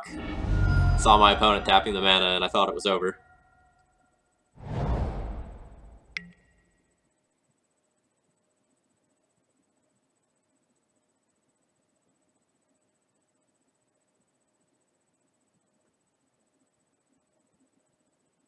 Yeah, the reprint packs don't matter for me very much because my Magic collection is pretty great at this point. But for a lot of people just getting into the decks, it matters a ton.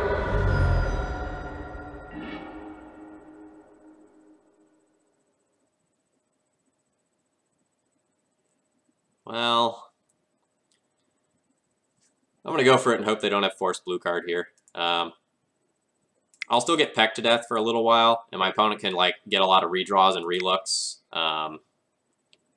But I think this is the point where I've reached enough value to just do this.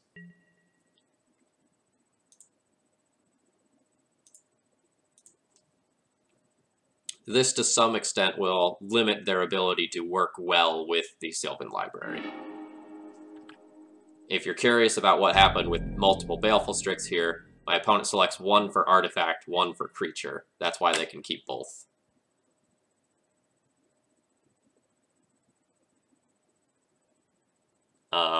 For people considering getting into Magic Online, the port reprint is huge.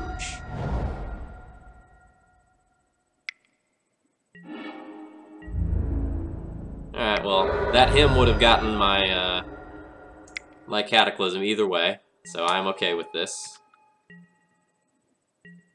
Now we just need to draw some lands and spells off the top of the deck and see if we can drag ourselves back into this one.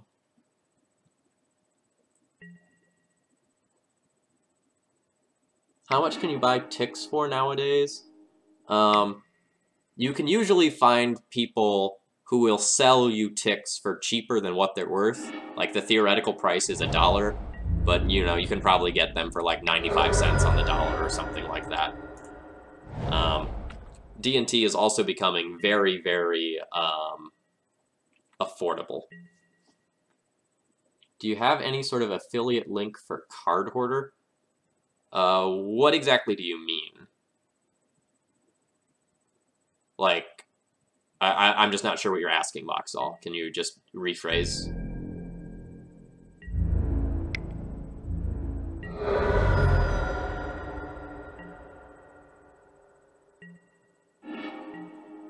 Alright, that'll be really good in a turn or two.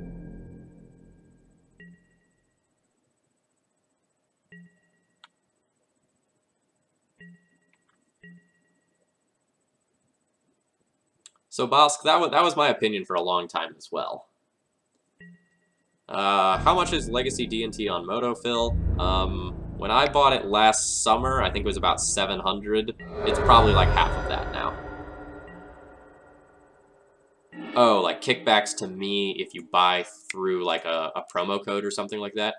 No, but that's something I can potentially look into, if that's something you all are interested in. Yeah, I imagine like current D&T on Moto is somewhere between like $350 and $450. If I were to guess, it might be cheaper after this port reprint. If you view competitive Legacy as something that you care about, the reps that you get in on Magic Online are so critical.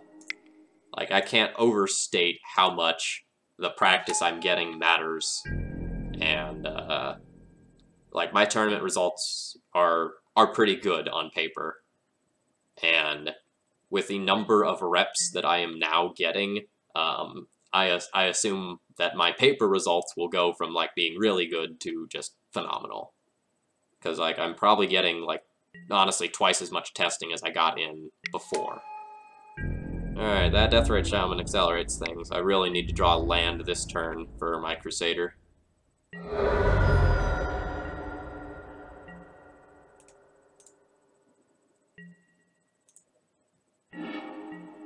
Alright, another Crusader doesn't do that. So my opponent Deathrite drains me, attacks, Deathrite drains me again, and I am just dead. I'll play it out for a turn. But I think that does it.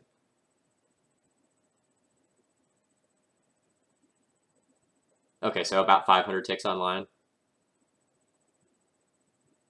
Yeah, if you are a spike and it is your plan to, like, win the tournaments that you go to and you want to prepare for it, like, absolutely the best way that's possible, there is no better substitute than playing on Magic Online.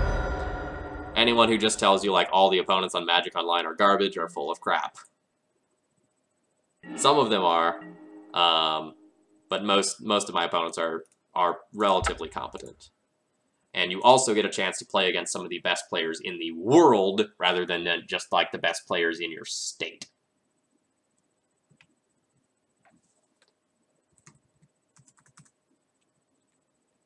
or like even region if you travel. All right, so game 2, sort of narrow loss. What was kind of the turning point of that one, chat? Like, where did that one go wrong?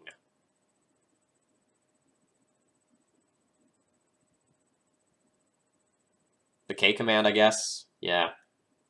Let's go with the K command. After K command takes out my board.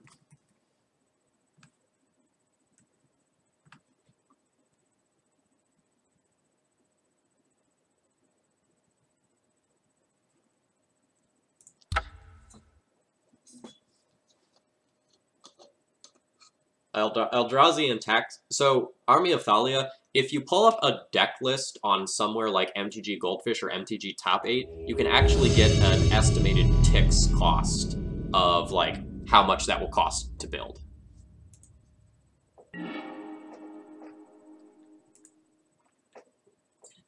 Oh, this hand's terrible. Well, this hand's bad.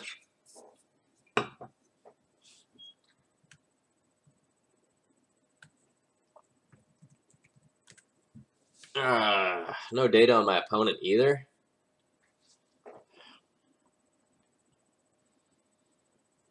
I guess I'm keeping, but this is a very poor keep. My opponent mulliganed too, so hopefully their hand's bad as well.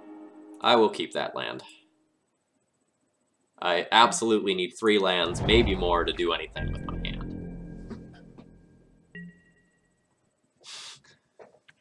Phil, I've only seen you lose with Stoneforge Mystic today. Hey, I've already tried taking Stoneforge Mystic out of my deck. I got 1/4/1. Oh man, we get a free card with this? Sweet. And this Jete is actually going to be good. Yeah, anyway, so I got 1/4/1 with it, and then I got a 2/3 and then a 1/3 drop. I'm not going that route again.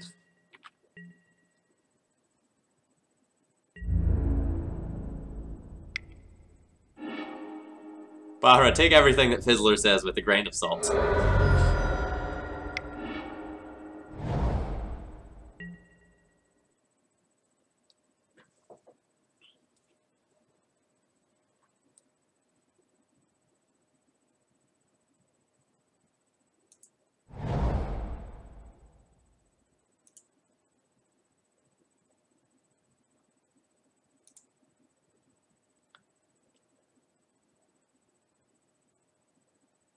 So I can Recruiter, get a Thalia. Next turn, equip Recruiter, attack in. Opponent has to use a removal spell on it. And then I can play Thalia as well. I think that's what I'm going to do, just to, like, open up my mana a bit.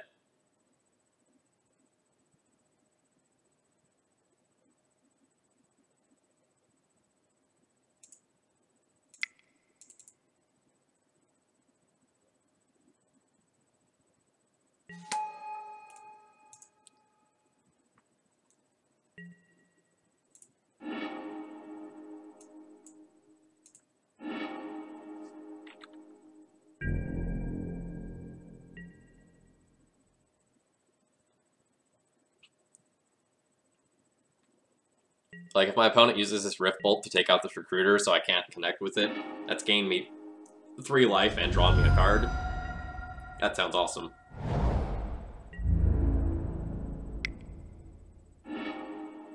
We have Flicker Wisp on top, no blocks.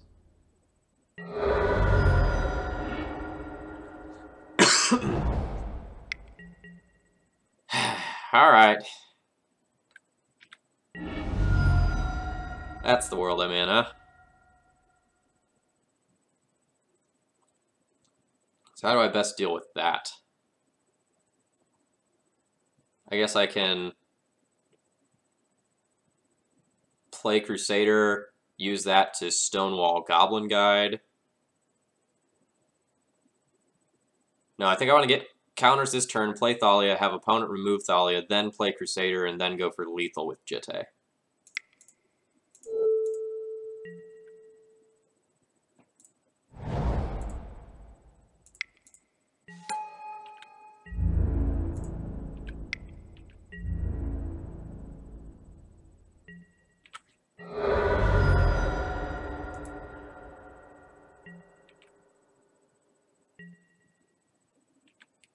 I can also just like flicker without the sulfuric vortex and gain 8 life next turn if I need to.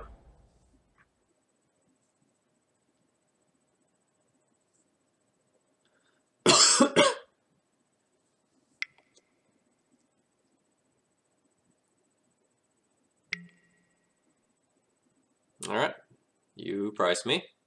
It's fine.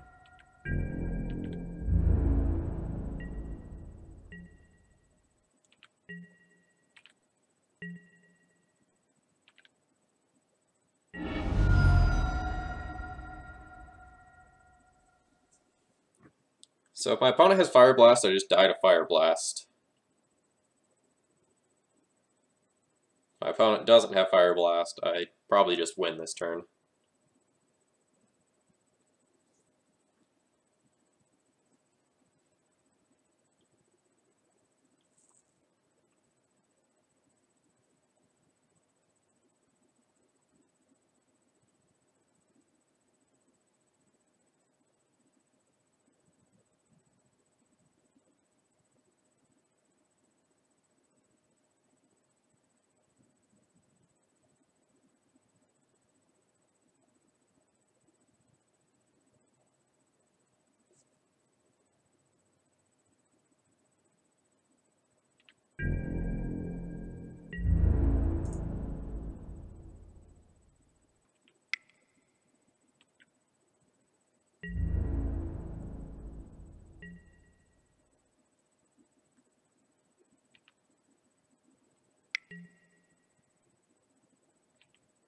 Alright, so opponent had the Fire Blast. No, opponent just floated a mana for no random reason? Okay. I'm confused.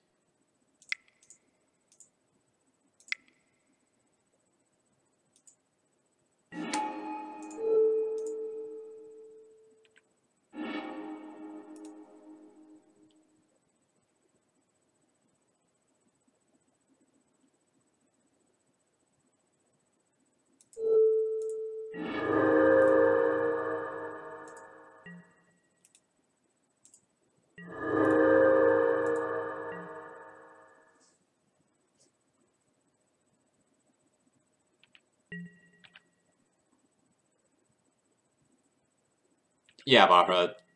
You know, too late for me to like respond properly, but you know, getting rid of the vortex is pretty strong.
You would like to lightning bolt my Thalia. Do I care? I mean, I do care. Do I bounce?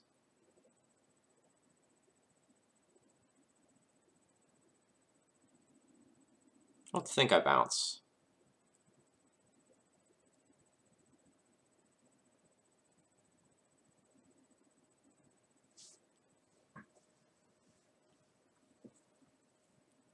I think I just let it die and play another, honestly.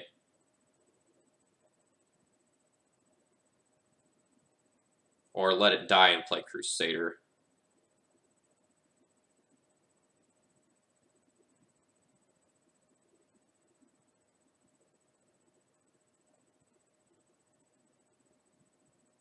I guess next turn I'm playing this land, no matter what.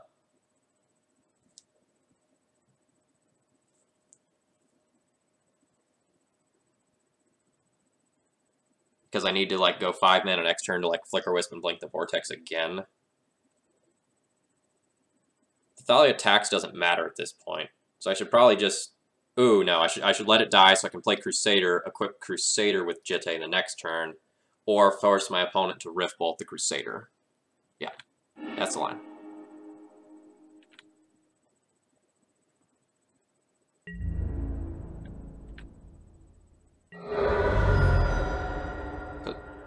Because we're already dead to Price of Progress if my opponent draws it.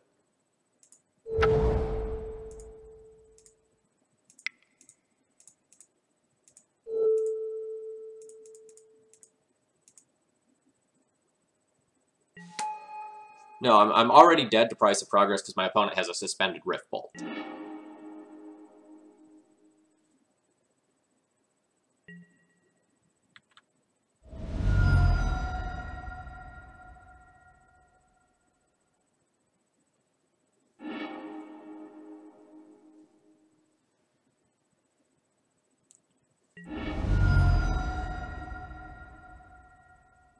So we just need to fade my opponent having something that deals direct damage to me, so they can't draw a creature and they can't draw a land here.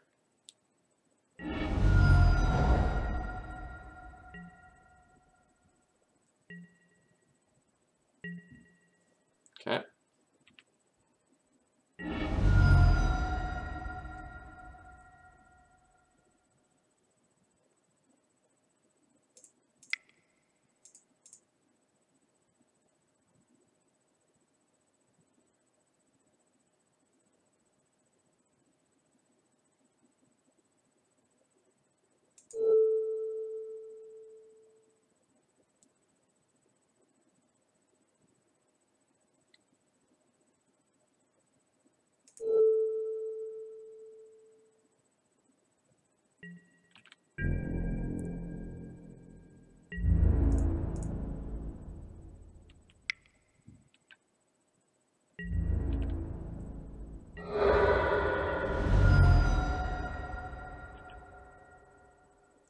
Alright, our opponent just died. They didn't have anything there.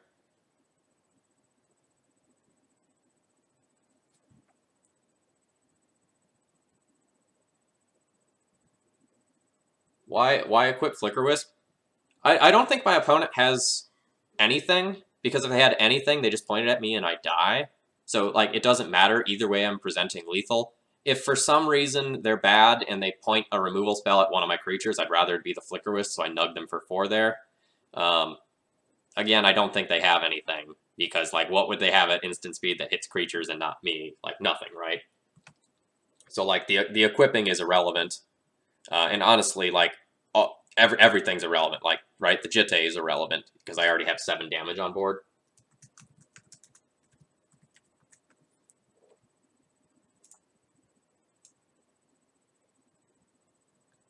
Alright, so we are on the play for that one. Win. Against... It's crazy. So game 1, opponent, or I flicker Vortex to gain life. That's all that was going on that game. Alright, so paths in, canonists in, relic warder in, judgment in, revokers out, some number of crusaders out. We don't have a ton of time for recruiter despite how good it is. And then I have to make 1 more trim. I guess it can just be another crusader. Does this leave us with enough creatures? Sort by converted mana cost. It's 21 creatures, that's a little creature light.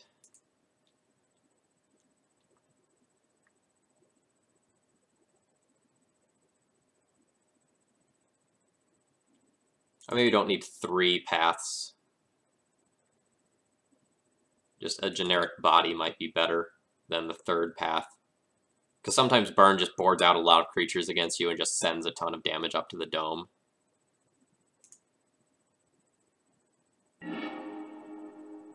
Yes, I board in Council Judgment as another out to Vortex. and to a lesser extent, Ensnaring Bridge.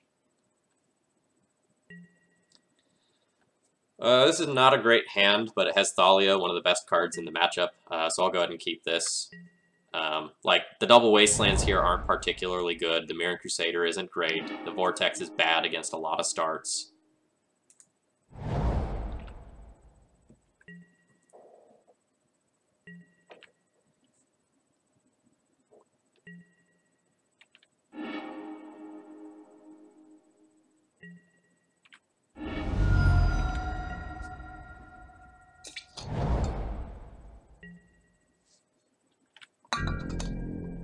So it looks like my opponent has a bit more of a controlling hand.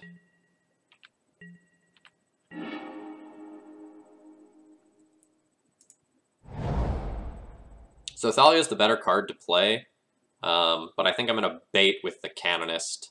Canonist is still probably good enough for them to blow up.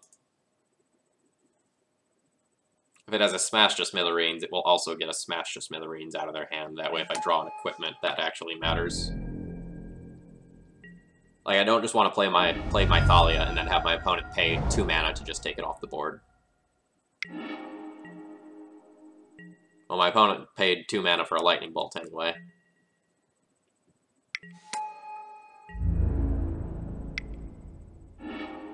Alright, we get to draw an extra Schadenport. Thanks, opponent.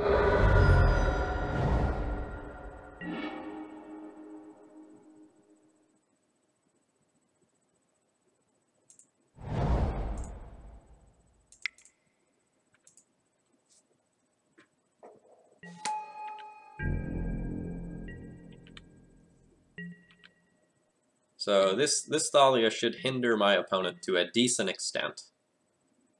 I have Caracas backup for it, so they can't just take it off the board. It brickwalls the Goblin Guide.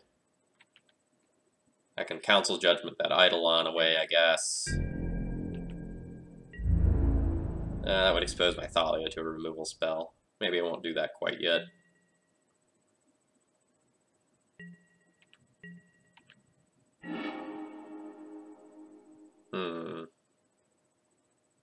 That's interesting. So if I use this turn to Council Judgment the Eidolon, I'll take 2, I'll go to 13. My opponent will probably, like, fetch, kill Thalia. I'll go to 11 off the Goblin Guide attack. And then I can play Sword plus Thalia on my next turn.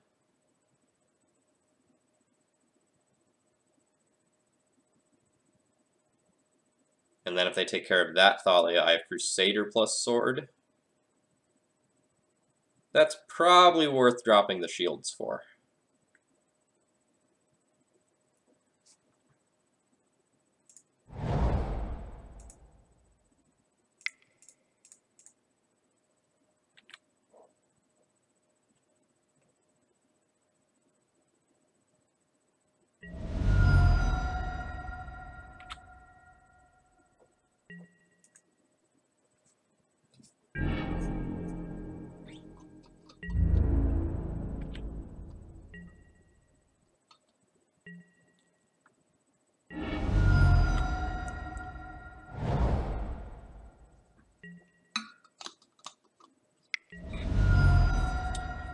I will not pay 2 to do that.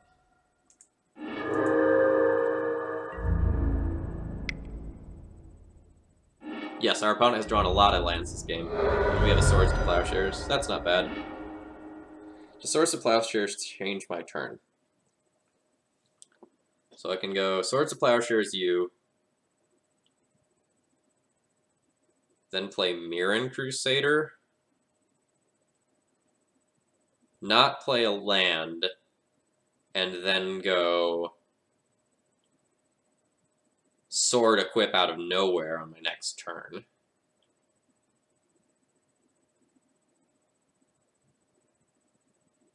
Or I can just go, like, Crusader and Thalia this turn, not cast Swords to Plowshares, and still go, like, land Sword equip on Crusader on my next turn. That might actually be more optimal. Hey Phil, are you going to GP Seattle? No, I live in Roanoke, Virginia, so that would be have to be like a plane ticket for me.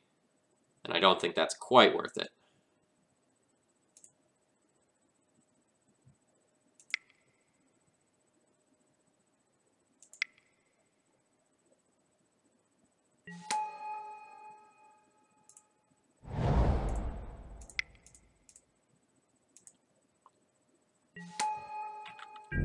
Of note, I am not playing around Price of Progress this game because like my hand requires quite a bit of mana, and I think my opponent should have boarded out Price of Progress in the matchup versus Mono White.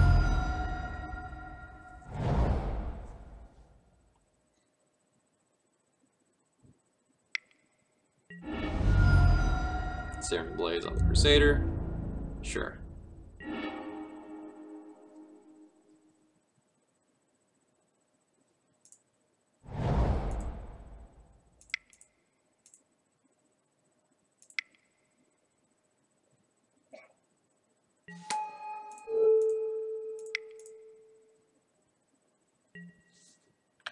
Yeah, I had one more land, so when I was talking about that, I was counting both my land drop from, like, my current turn and my previous turn.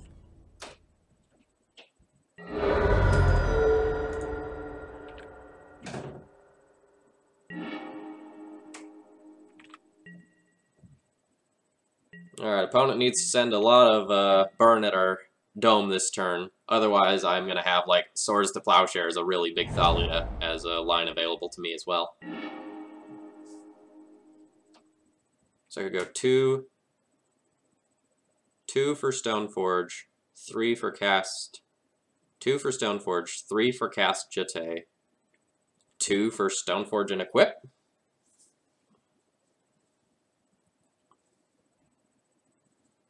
That is tempting.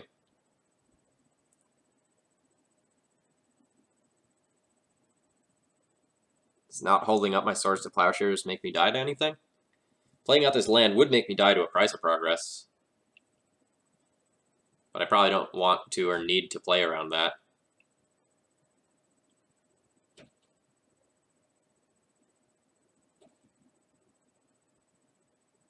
Just randomly gaining... it's such a good line if my opponent doesn't have a Smash, though.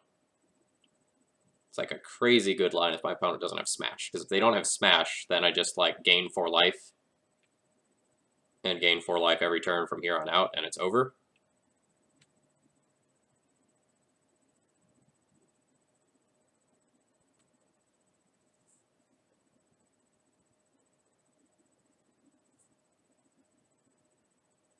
Is the red-black pirate standard decent? Like, a pirate deck in standard? I have no idea. Probably not. I don't know. Don't ask me about standard cards. I have no idea. I think I'm just going to crash in and see if my opponent has a Smash. And if they have a Smash, they'll use it on this, and then I'll have Jitte next turn.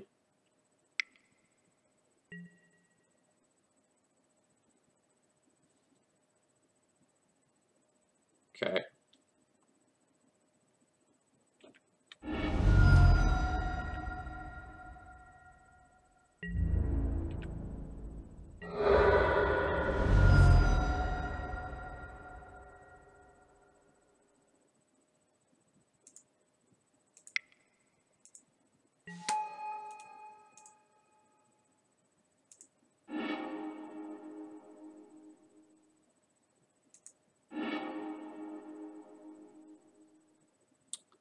So I can just cast this Jitte now.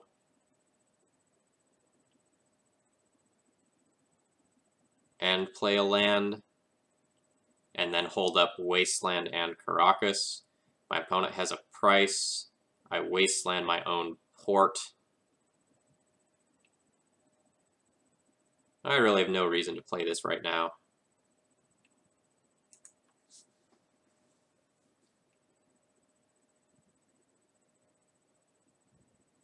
I can just, like, hold up my swords.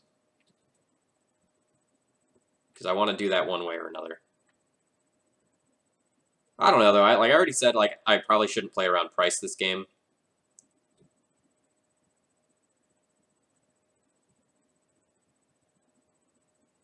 But playing around price is essentially free right now. Yeah, alright, no action.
Jeez, another smash.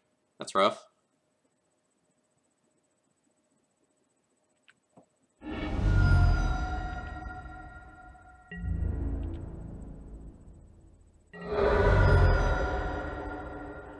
Probably tapped my mana wrong. Now I can't play this mom.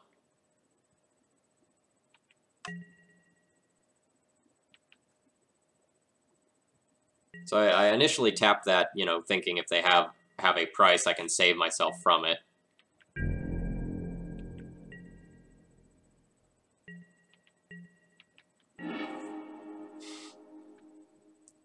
Alright.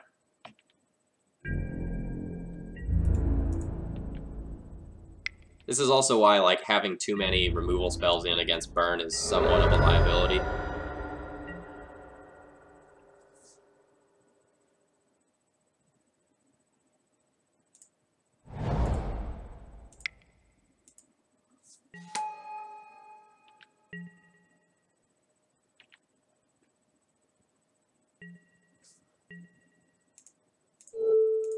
Port ya.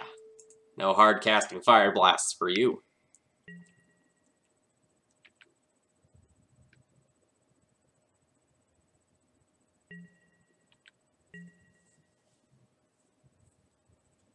So you say opponent bricking hard, but, like, they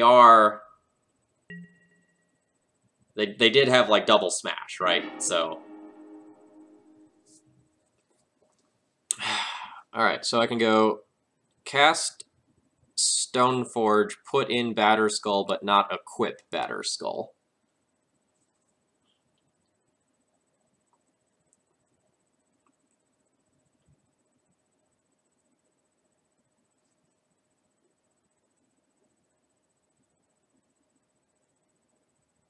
Ooh, so I can cast Stoneforge, then hold up, put in Batterskull, and swords it. That I like.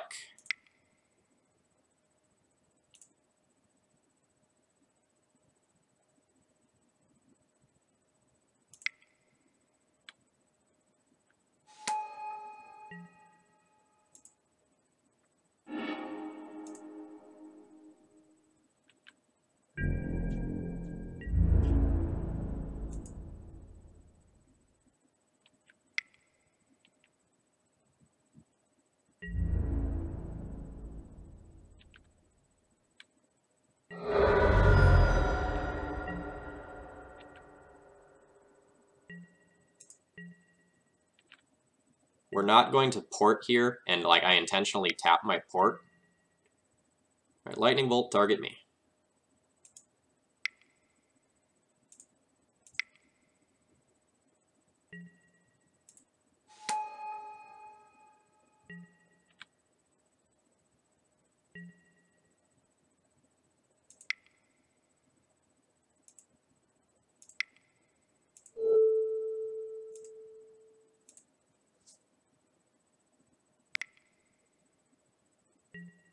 Oh, it's so frustrating. So, like, what I was, like, previously saying was, like, I'm not going to play around, or I'm not going to port because I want to be able to hold up and avoid, like, just getting my Batterskull tagged with a smash. And so I was going to hold up mana for that, but they kind of, forced the gun by lightning bolting me. Womp womp. Yeah, like, third smash is absolutely savage there.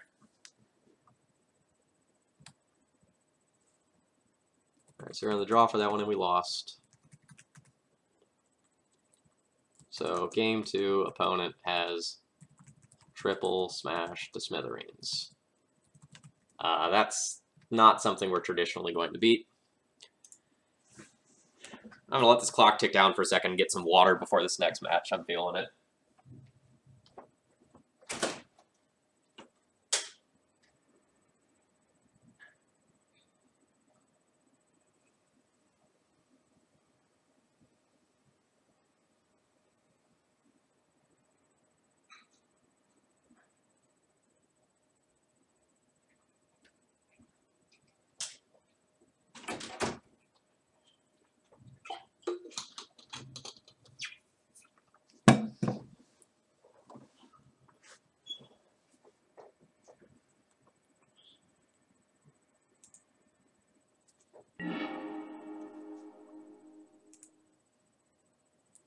Alright, this hand's great.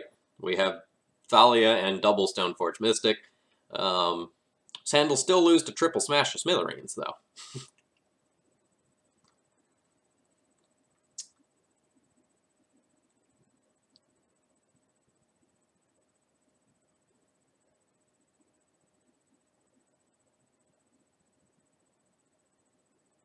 Yes, Mom was active, but it targets the Batterskull, and we can't protect the Batterskull, we can only protect the Germ.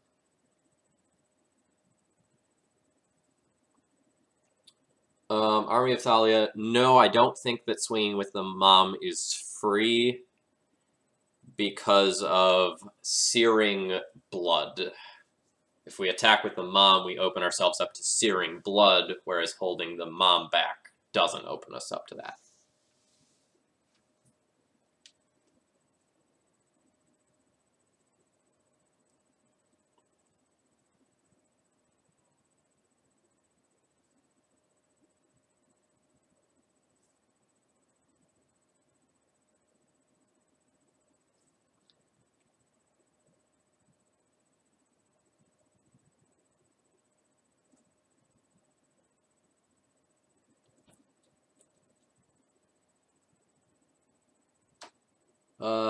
So Cool asks, hey, what's the card that's most powerful in D&T? I probably go with Mom. That's his answer. My answer is Aether Vial, and it is unquestionably the correct answer. It is the best card in the deck by an order of magnitude, and your hands with and without Aether Vial are completely different. Aether Vial just is the best card in the deck. Like, I don't even think it's an argument at all. Yeah, I start talking and he or she goes, yeah, wait a second. Yeah, it's very clearly Aether Vial. If you ask what card besides Aether Vial is the best card in the deck, then that's a real discussion. And then it's like probably either Mom or Thalia. Or Flicker Wisp. But Flicker Wisp is like more conditionally good than actually good.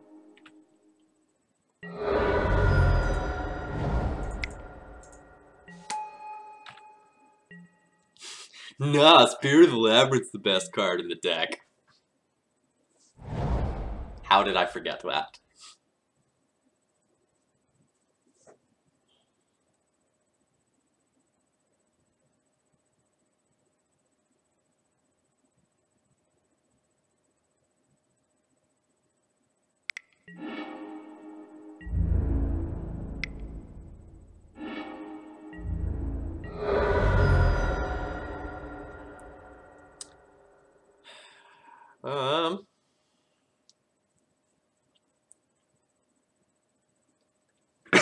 So what I do this turn depends on whether or not I want to defend Thalia. If I don't care about defending Thalia, I just like swords and jam Thalia again. If I do care about defending Thalia, then that's obviously wrong. But I don't think I care about this Thalia.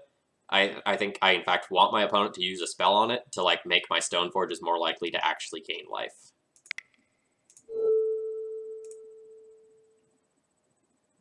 Therefore, we need a Vile Evo. Yeah, but you didn't ask which card in the deck was the best waifu. And the answer's clear.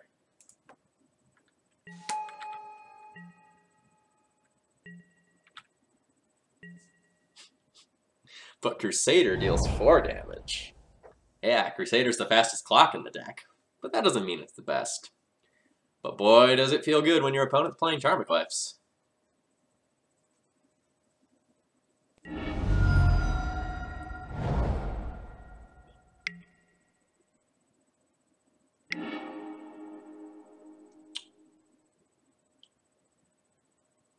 Well, okay.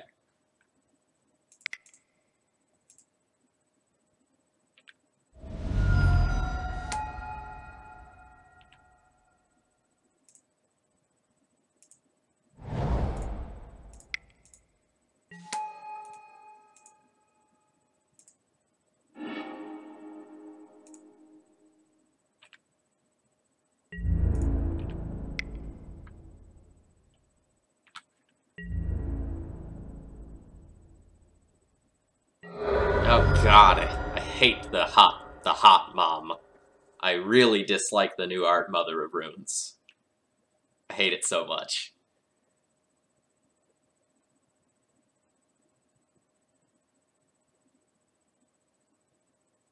No, I love Thalia.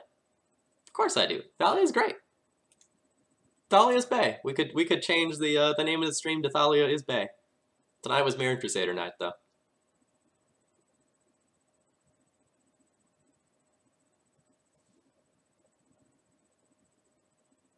Opponent figuring out what they want to do with their life, questioning their choices, as all 3 of these creatures are like valid targets that probably warrant being removed.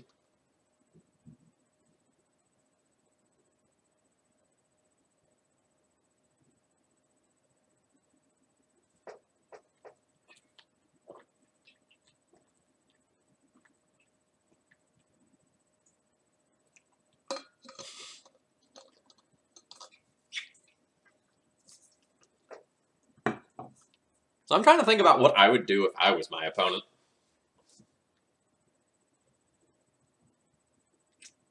They probably can't go to my dome and just race me.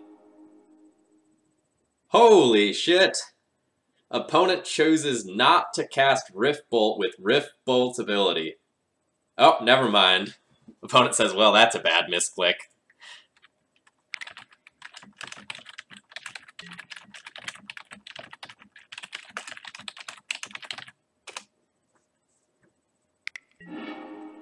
Alright, so my opponent bolts the Thalia. Do they have... Ooh, follow-up Rift Bolt. So this means that my Batterskull now gets to come in, and I can also fetch up Jitte. Opponent says, I'm playing so loose anyway. Alright.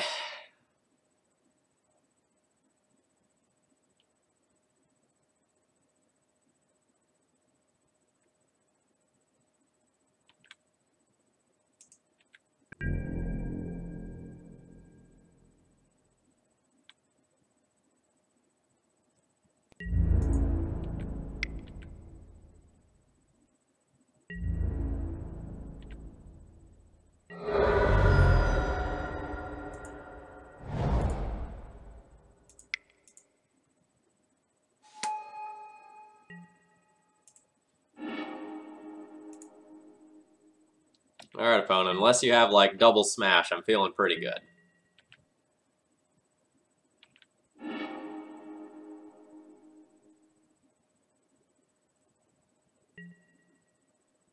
Target the Duder. You bet.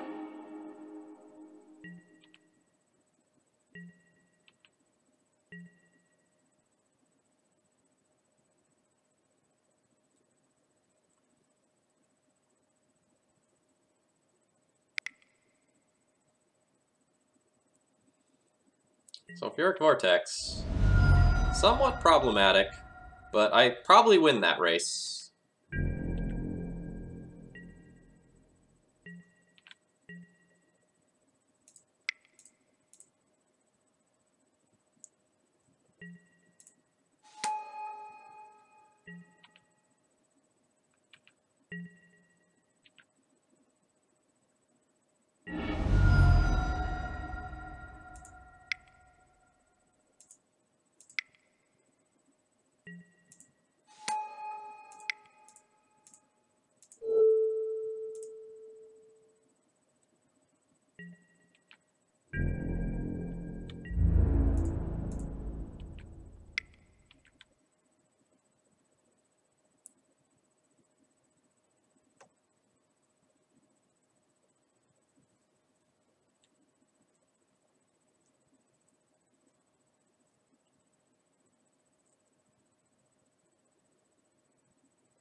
I can remove the Eidolon and then cast my Mom, or I can just keep these Jitte counters.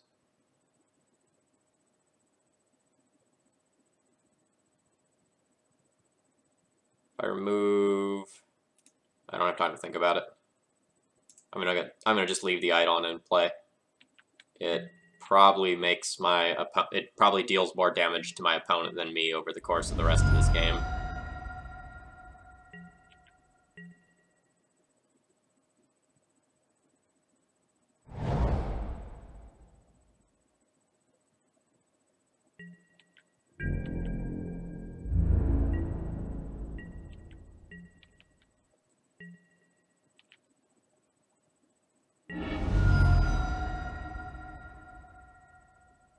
Now I probably remove it. Because my opponent will just like chump block with it at this point.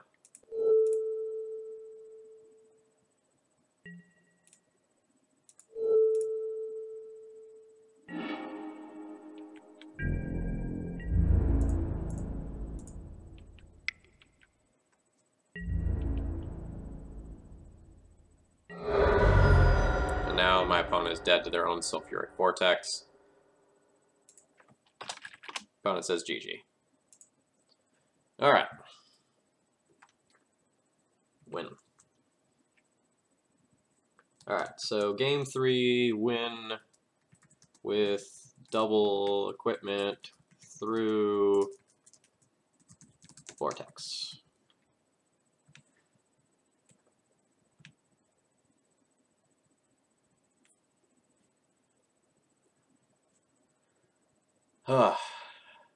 Alright, chat, I am feeling rather exhausted, so I don't think I'm going to finish out this league tonight. I don't feel like I'm going to play well if I play out another round, especially if it's a round that goes long. So I want to like recap a couple of things, and then I'll go ahead and throw you into another Legacy stream. So, again, here's our deck list. We're playing with a 4 Mirran Crusader build tonight. This is the sort of thing that I would be very comfortable taking to any relatively large-sized event. Very fine with this deck list. I feel like it is good and well-balanced for a mono-white build. If you're not as hot on Mirran Crusader as I am, switch these Crusaders for a pair of Serra Avengers, and that'll likely be pretty good. Sideboard is relatively stock. If you don't like the third path, consider Sword of War and Peace in that slot instead. And if you don't like Relic Order and Recruiter, consider cutting a Rest in Peace to go and play like 2 Surgical Extractions, and then like you can bump the War and Peace over this slot or something like that. But I'm relatively happy with this deck list. So thank you to those of you who popped in for the first time tonight because of like the Reddit thread or recommendations and whatnot. My name's Phil Gallagher. I run ThrabenU University. My normal streams are Monday and Wednesday nights at 7 o'clock p.m. Eastern Time. And if you enjoy my content, please follow. And if you really like it, consider following or subscribing so that you can get my sweet emote. If you have any questions for me, go ahead and throw them in the chat, and I'll be happy to answer them. Otherwise, I'm going to go ahead and stop the stream and turn you over to Jarvis U for some Legacy.